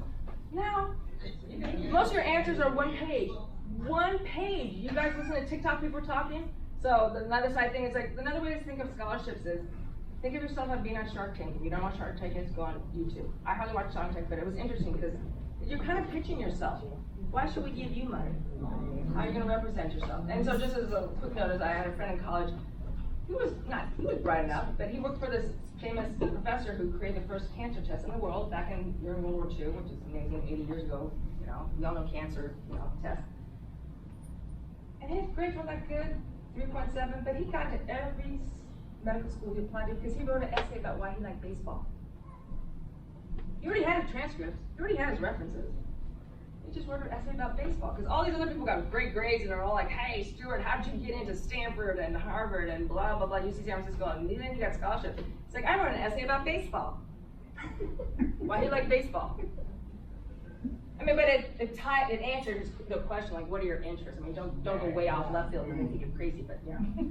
just like the student who was here who got $750. Is he like peanut butter? Yes. Is there another way to build your credit without taking student loans out and paying it back on time? So there's like all these different groups that do your credit rating, and they have shown it's very discriminatory. But yes, you can do credit cards, you can do a car loan. But when you apply for a house, they really want to see long-term loans that you can make payments consistently, which would mean a car loan or a student loan. Cars are really expensive. One thing we learned last year is that you can be an authorized user on your parents' credit. Right, yes, you piggyback on your parents' credit card. But make sure your parents have good credit. And have a very clear agreement of what you can charge them. Right. Oh, no. You don't have to see the credit card. You can just be an authorized user. Oh, that is true. Yeah. My son doesn't have mine. He's seen his dad's way spending more money, and then it's like, he left his wallet on the bus before, so I don't want that. Any other questions? We have extra cookies if you want sugar, and we're gonna have lunch. Yes. So for my FAFSA, for the 10 colleges, what if I don't know where I wanna go? Like, should I skip that part or just put something? No, you gotta put something, because there's no point of filling out FAFSA if they can't get the report out. So just pick one public school. Then if your family qualifies at EFC, then you're automatically in the running for the SEOG. Sorry, it's long, I really try to keep it short. All right, thank you.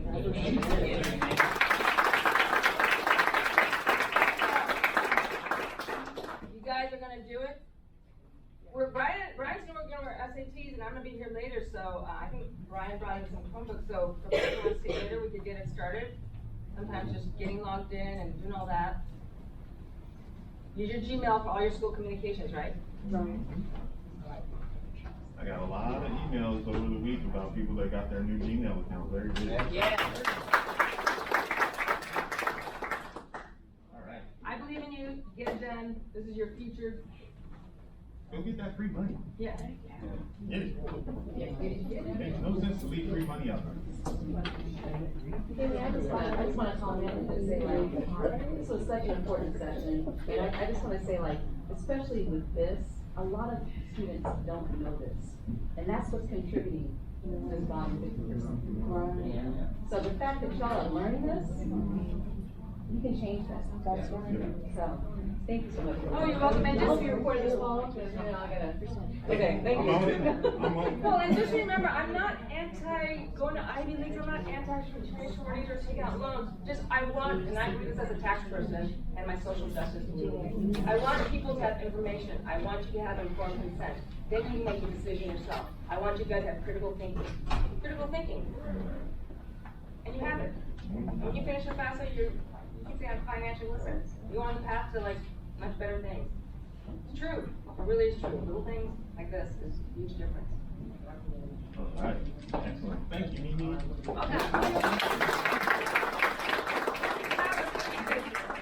My fiance, we're trying to lose weight.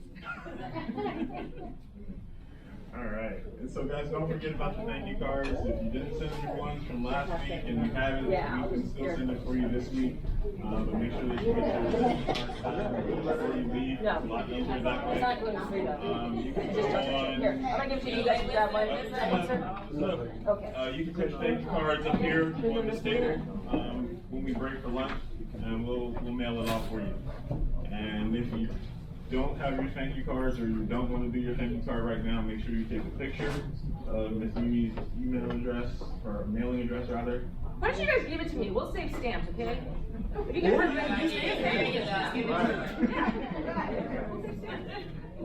you guys know what stamps are, you guys. Everybody pass it this way. Just pass it to the end of the table. All right. Josephine, there's something I left out. You do taxes or something left that I should have mentioned? Pass it to the end of the table. Anything you can think of? This way.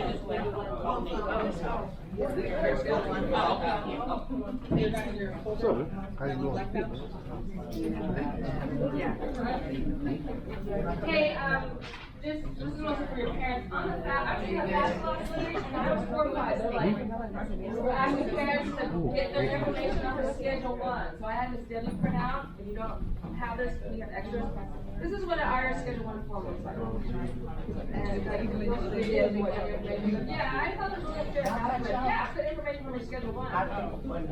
So this is what Schedule 1, we have extras about, and that's what the questions they ask parents about. You as a student want to see one, you have extra. Yes, thank you, note, yes. Thank you. All right. I'll come back. So real quick, guys, before we close out and go hang out with our mentors for the next 20 minutes, I wanted to quickly do a FAFSA recap. So Michelle Obama stated basically, for me, education has never been simply a policy issue, it's personal. Neither of her parents and hardly anyone in their neighborhood where she grew up went to college. But thanks to a lot of hard work and plenty of financial aid, she had the opportunity to attend some of the finest universities in this country. So quickly, key takeaways, it is the FAFSA, not the FASFA, for the free application for federal student aid, even though it does sound a lot easier to say FAFSA, but it's not. Always apply each year of college regardless of financial needs. So seniors, after you apply for the FAFSA this year, you will have to apply again next year, and the year after that, and each year after that until you graduate. Okay? Does that make sense? Yeah. All right. Always check the email account regularly. All right. Do not use your school email account. I cannot stress this enough. You mean your high school? They can Your use high college, school. yes. High school. College email. Yeah, college email you can hang on to for a little bit longer, but high school email, please do not use that one, because as soon as you walk across that stage in June, that gets shut down. And you will not be able to access that anymore because you are no longer a student of PPS or Beaverton School or wherever you're at. Okay? But please, please, please, for all financial aids, school applications, scholarship applications, use a different email address, and hopefully not one that is like hotpants@21.com. Okay? And then make sure you do obtain your parent or guardian's financial information. It will be needed at some point. Basically, that's their IRS tax information. And then apply early as possible, beginning today. Okay? The application opens today. It used to be December 31st or January 1st or whatever, but now it is October 1st. And then for more information, more resources, studentaid.ed.gov. Any questions on FAFSA? Student aid is also a website where they talk about loans. So parents who want to learn more about loans, student aid is the official federal government thing about loans. Alright, and also, while Mimi was talking, I already emailed her presentation to you, so you have a PDF copy of her presentation. So in case you missed anything or didn't get a picture of something, her presentation is already waiting for you in your email box. Yay? I'm gonna give parents more of these. You can give it to your friends. All right. You can do practice. We don't need to take it home. Yeah. Please, please help your friends. Please help, tell your friends. Please tell your friends to do this, okay? It's so important. Plus, you wanna go to school with your friends? Oh, of course. That's it. Oh, you have. Oh.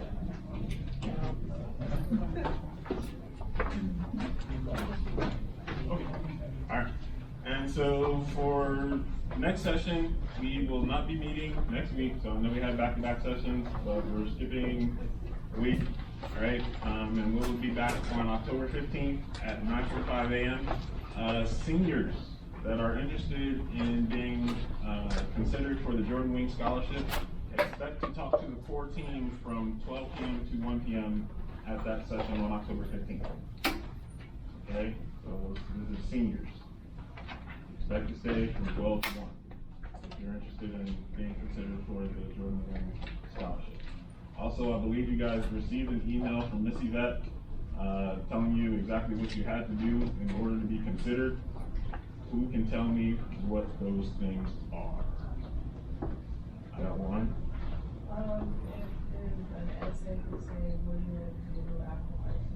Good. Saw another hand. One there. Letter of recommendation. Letter of recommendation. That's what I was gonna say. Uh-oh. What's the other one then? You can go. Oh. All right. Unofficial transcript. Unofficial transcript. Not official, doesn't have to be sealed, unofficial. You can download it right off the internet.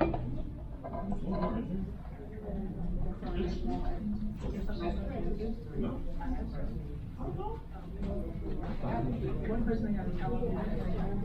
Oh, right, okay, so essay, because we gotta read them, and I don't really like reading, 250. No more than 250. Oh, I was gonna say characters, but yeah, words. I was looking for like a Twitter essay. No, I'm kidding. No, 250 words. Any other questions? And remember, this is seniors only. only seniors could be considered. And if I haven't got your picture, I need to get, to take it, and Sanaya, I need to see you after this. I got this picture. So I wanna say to all the students, the seniors that are going to participate for the consideration of the Wing Scholarship, bring your A game. Because that is going to decide that we have 3 spots to fill. So bring your A game. If you miss the deadline of the 12th, you will be taken off the list for the consideration.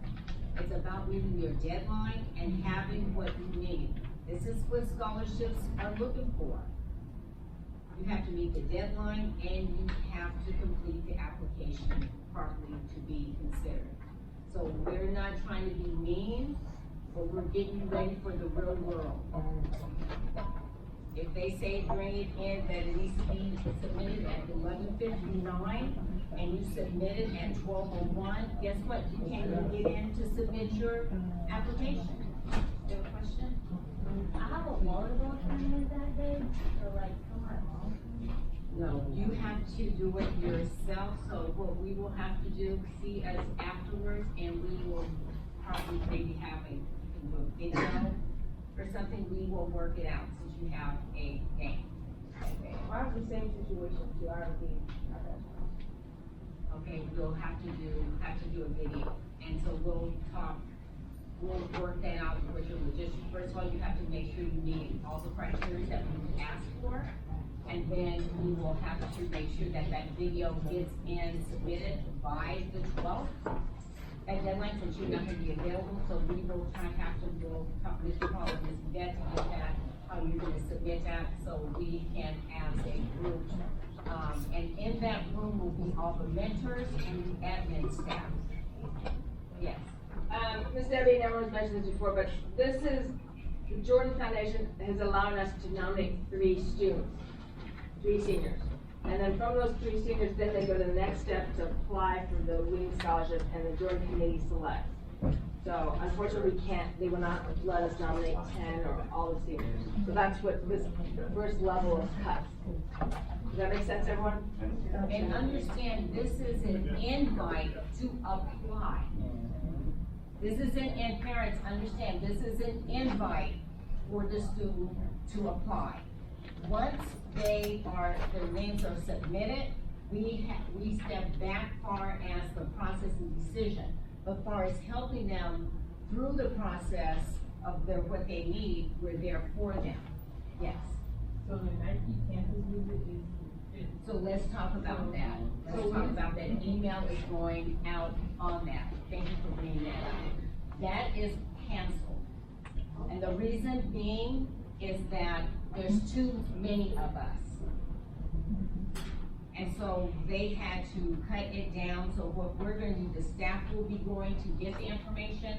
We will present it to you on the 15th, so you can ask any questions that you want regarding that scholarship. Okay, yes. So what deadline are you saying for the 12th? The 12th is the deadline to submit what we're asking you for. Once we get that information, you do your presentation, we will decide who the 3 students will be to apply for that scholarship. Once those students' names are submitted to the Wing Scholarship, then you will get information on what the next step is, okay? Yes. So all you need is to do The 3 things. The 3 things that we asked you to do.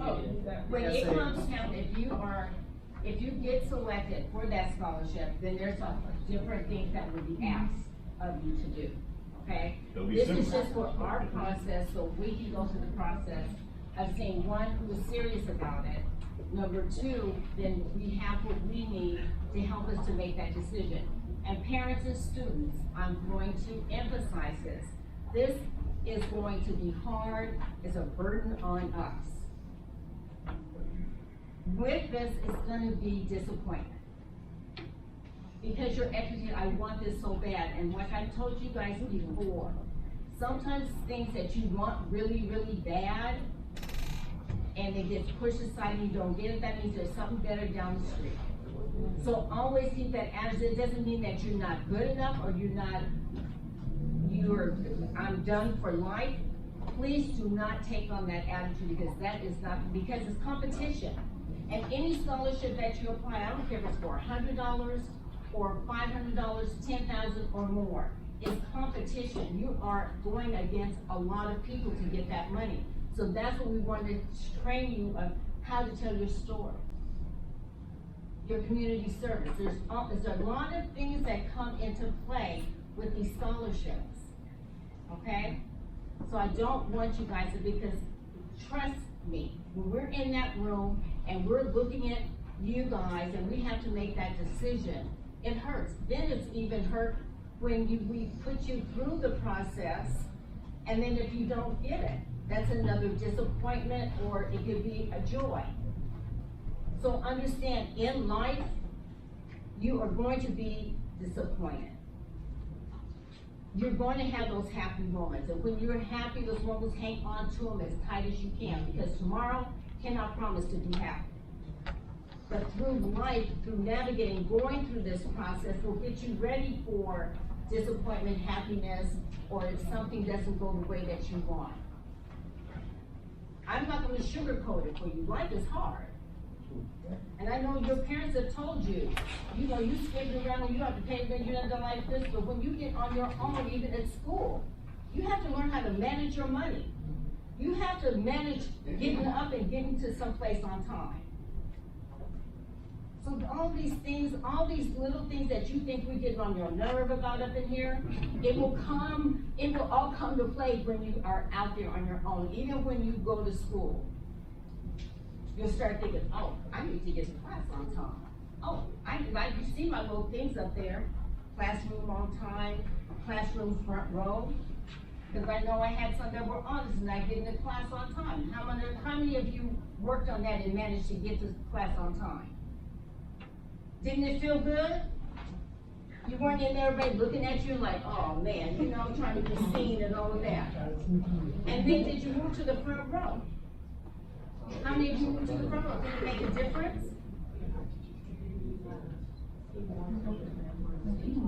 See, say that loud. Stand up and say it and turn around to your peers and let them know what it means. It made me see more and listen to what the teacher was saying, pretty much. And yeah. Good for you. Good for you. It makes these little baby steps that you guys are doing create amazing things. Amazing things. Are there any other questions? We wish we could nominate all the seniors for the Jordan. They only gave us 3 spots. Unfortunately. So, mission statement, how many of you put your mission statements up in your bedroom or in the kitchen where you can see it? I see, that's what I'm talking about. Are you looking at your mission statement every day? The rest of you that did not raise your hand, get your mission statements up. Somewhere where you can see it every day. Take a picture, put it on your phone. Because I know you're all on your phone all the time. Or a laptop, or a day. See, Miss Debbie's old school, put a paper up. I didn't take a picture of Yes. For the deadline, said the essay about what we want to do after high school, our transfer to the rules of Thursday. Letter of recommendation. Oh. Write it down if you don't remember. Write it down. Yeah, it's an email. And he emailed it too. Yes, Missy did email all the information to you guys. And that letter of recommendation for this can be in an email form, right? Yeah. Yeah. So you can just ask your teacher, your coach, or whoever, say, can you please email, and then you give that coach, like, do we give them the B2S email as well? So please email me and the B2S, this letter of recommendation. Yeah, so that kind of makes it quick and easy for them. Yep. And we are going to be a stickler. If you do not meet the deadline, your name will be taken off the table. You have a game or wherever it needs to be, look at your schedule. If you do not meet the deadline, and parents, I'm letting you know too, so if you don't come back at me and say, how come my child was not because they did not meet the deadline. So, I recommend to you to get it, when you leave here, whatever you got to do what you have to do to get it in. Because if you get nominated for the Wing Scholar, you come telling them that, oh, I had this to do, you've missed out on an opportunity, plus you messed up the spot somebody else could have. So this is a true test. Yep. I got a question. How many letters of recommendation? Just one For for us, yes. it's one. There you go. Ms. Yvette, did you have something that you wanted to add? As far as the, Just a reminder that for dress code, that you're not wearing anything that's not Nike or Nike brand. No Yeezy slides, no Adidas, because we're sponsored by, Jordan brand, we can't wear, competitors' clothes. And so sometimes they'll come in, pop up out of nowhere, and if we have, competitors' clothes on, we could possibly just start changing. So just make sure that you're mindful, if you like your Yeezys, just throw some Crocs on. Especially if we're taking pictures and we post a picture, it does not look good to have a competitor in that picture. Yeah, I have to delete it. All right. And then assignments for next week, you should send an email from your college application specific / professional email address with a screenshot of your FAFSA complete confirmation page. Try and get it done. Get it done. You can pick your screen, you guys. All right. And if you don't have a computer and you need one, let us know. We have some, Chromebooks that we can, let you use. So just, you don't have to say anything now, you just let us know after class, and we have them here on site. Right? Yeah, they can just email if you don't already have a laptop and need access, then just email. Okay, and I'm here in Chatter. Yep. You guys gotta I'm here listen. in Chatter, and so you can be missing some important information. Email that information to Paul and Yvette, and then we'll have one available for you here at the next session. Yep. Or let me know after class. Or you let me know after. And we have some this session too, right? So if you want to get started on your FAFSA application, you can do so. so this was for juniors as well? Well, Juniors could show that they got started in the camp. yeah, they created an account. You can create your account. Yeah. You hear that? Sophomores, juniors? Show me a confirmation that you created a FAFSA account. And keep that information handy. Yes? Just quickly, FAFSA is free. Make sure you use the official FAFSA. There's a lot of businesses out there that say they're the official FAFSA and they're not, and then you give them all the information, they're gonna market the information, and they're gonna charge you money. If you go to one of those websites and they want you money, and you know you're not on the right FAFSA site. Very true. So if you don't remember the website, just type in free FAFSA government website, and that will, get you. .gov in it. Yeah. Or .edu or something, yeah. All right, real quick, because we only got like 4 minutes. SAT prep, Mr. Brian is staying after again today. So if you guys are interested in doing some more SAT prep, he is going to be here during lunch and for a little while after lunch. Yeah, so I will, Okay. I'll give everybody a chance to have a little lunch break, and then like about 12:30, anybody who wants to stay, on this list, or if you're not on this is okay too. I brought real paper copies of a reading passage and a writing passage, and so we'll start out with just a real quick test prep tips. And then if you got 30 minutes, you can do a reading passage with us. If you got 45 or 60 minutes, we can do a second one as well. So you can always say 30 minutes, great, we can do a little bit. If you stay an hour, we'll do a little bit more. So that'll be from like 12:30 to 1:30. Everybody wants to stay for that this week. Yep. So I have two students that have to go to college when we leave here. Are you gonna do another time where they can do it? Because typically on Saturdays, they do college visits. So is there another time that they can come and meet you without? I'm not gonna do it every session, but I'm gonna do it this session, and I should be able to do it on the 14th as well. And if it turns out that there's more kids that it works out for 4, even earlier, we could talk about that. I'm gonna try to do it like after lunchtime usually. Maybe a Zoom? And I'm also can possibly do some Zooms like at a different time as well. So, you know, as we get interest and there's people that can't make it to this one, we'll find a different way that we can do it. Yeah, like through a Zoom as well. I did that the last year. Okay.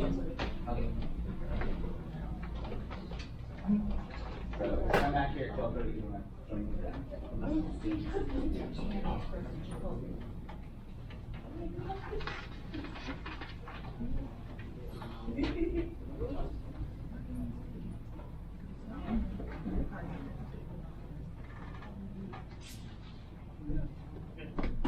All right, I thought it was gonna update, it didn't update. So.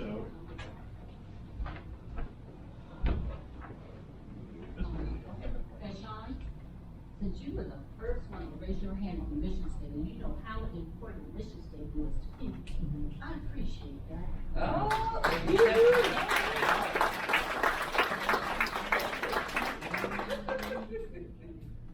All right, so Bridge Awards, St. John's right now in first place.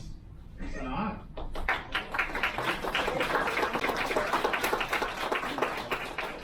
If we were getting Sine, oh. Sunday, sorry, that was my fault. My bad. My bad. Sorry. You can beat me up there. I'm horrible with names. You'll learn that very quickly. And then for number 2, Fremont Award. If we were giving them out today, it would be Titus Kaveen. Silbridge Award would be Jeray Munt.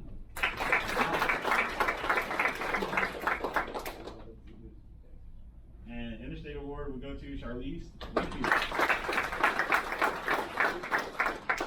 And we would have a tie for the Tillicum Award between Kaya and Mariah.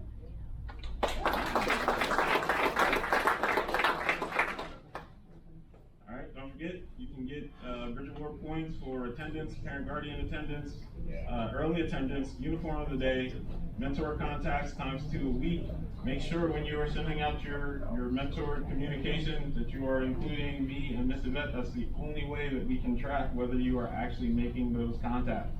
And then making sure your assignments are turned in, and if you turn in early, which means before the next session, you get bonus points.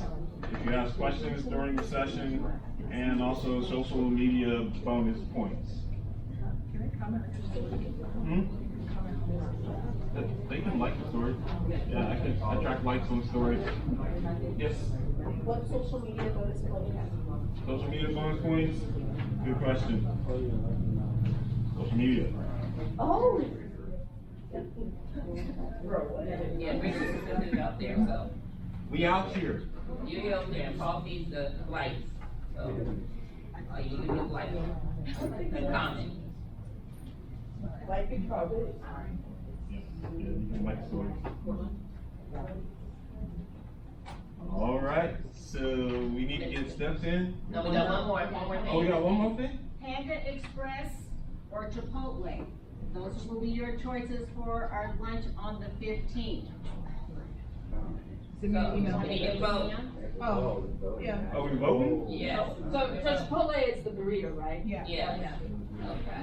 So all for Panda Express, raise your hand. All right, Chipotle. All right. Panda Express it is.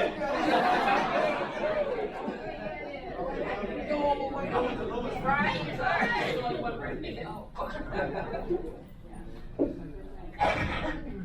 All right. And while they're doing this right here, also just to let you guys know, as part of the fundraising that we do for this organization, just to run fund, to raise funds, we also do recycling of these items right here. And so if you have them at home and you don't do them yourself, you can always bring them on a Saturday and we'll take care of them for you. So next This Saturday, goes to our funding for our program. so next Saturday, we'll bring blue bags and we will hand them out to you guys, and we're gonna have a competition. So how many different blue bags you can bring in, you'll get I'm gonna think of a cool prize. For the first and second place winner. So, well, because we're, it's like a nonprofit. Yeah, so I'll bring those in Donation, next week. that's why they're blue. It's the same bottle drop. Or next session. So, Ais, please come up.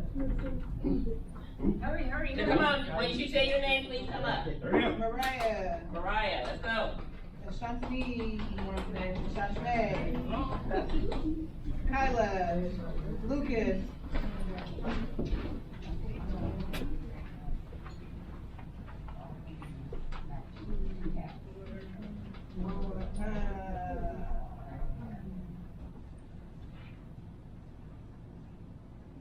Titus.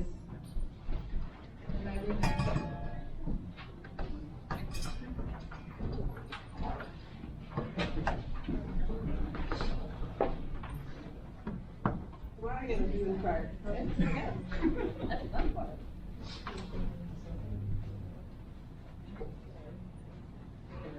You have, okay, you have that.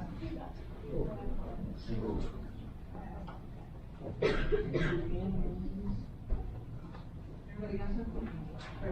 Okay. You were not here last week, and you were our orientation, you came like, you were so early. So this was for you. Thank you.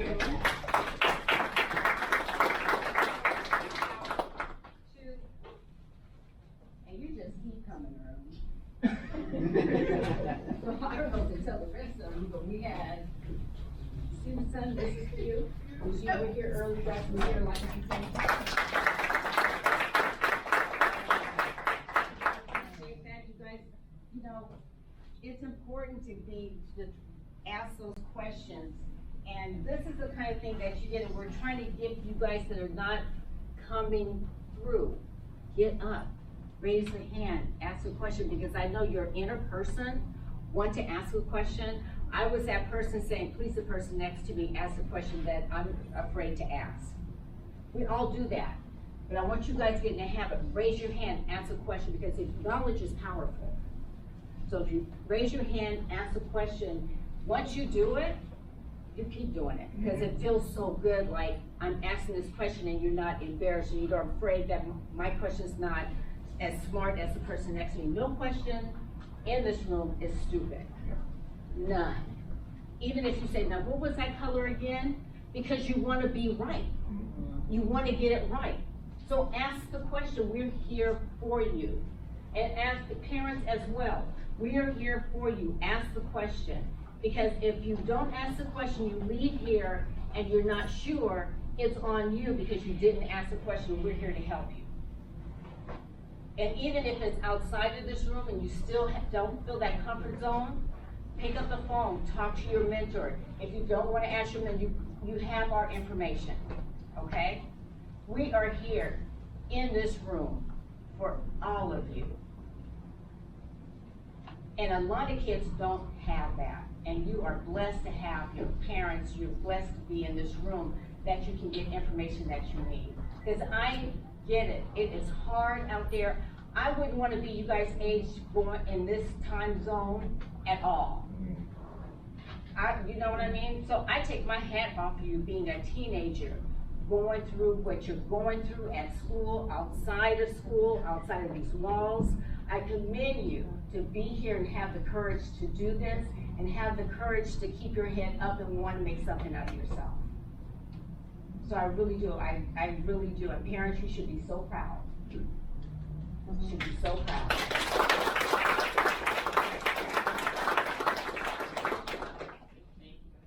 Y'all do know why y'all got this, right? Wait, what gift cards are that? They didn't tell you why they got them? No. You know why you got gift cards? They don't know why they got them. Because Miss Debbie told me to give, no. Because you guys were participating, you asked questions, and, yeah. That's fine. Principals You here and all that. participated. Yeah. And We'll just just like ask they- to pick somebody, And so just you like I guys. asked a question about the mission statement. Yeah. Even if you had it on there, you didn't want to raise your hand because you didn't want to be that person that somebody said, yes, I did what they asked me to do. You jumped up there. I would've raised my hand, stand up. I got my mission statement. You guys went through that exercise last week. We had a phenomenal speaker and a phenomenal presenter, a husband-wife team. To believe what you wrote down. Look at it. Get encouraged. Get encouraged. We are your biggest fans right here. Like on the football team, the football players have that long, like my sons, when they played, I was running like I had football. Because I was their biggest fan. And we're running down the field with you guys, because we're your biggest fan, okay? Right. Nope, set. Okay, let's do our Okay, let's steps, go. let's do our And lunch. you guys can get your lunch and get out. Oh, yeah.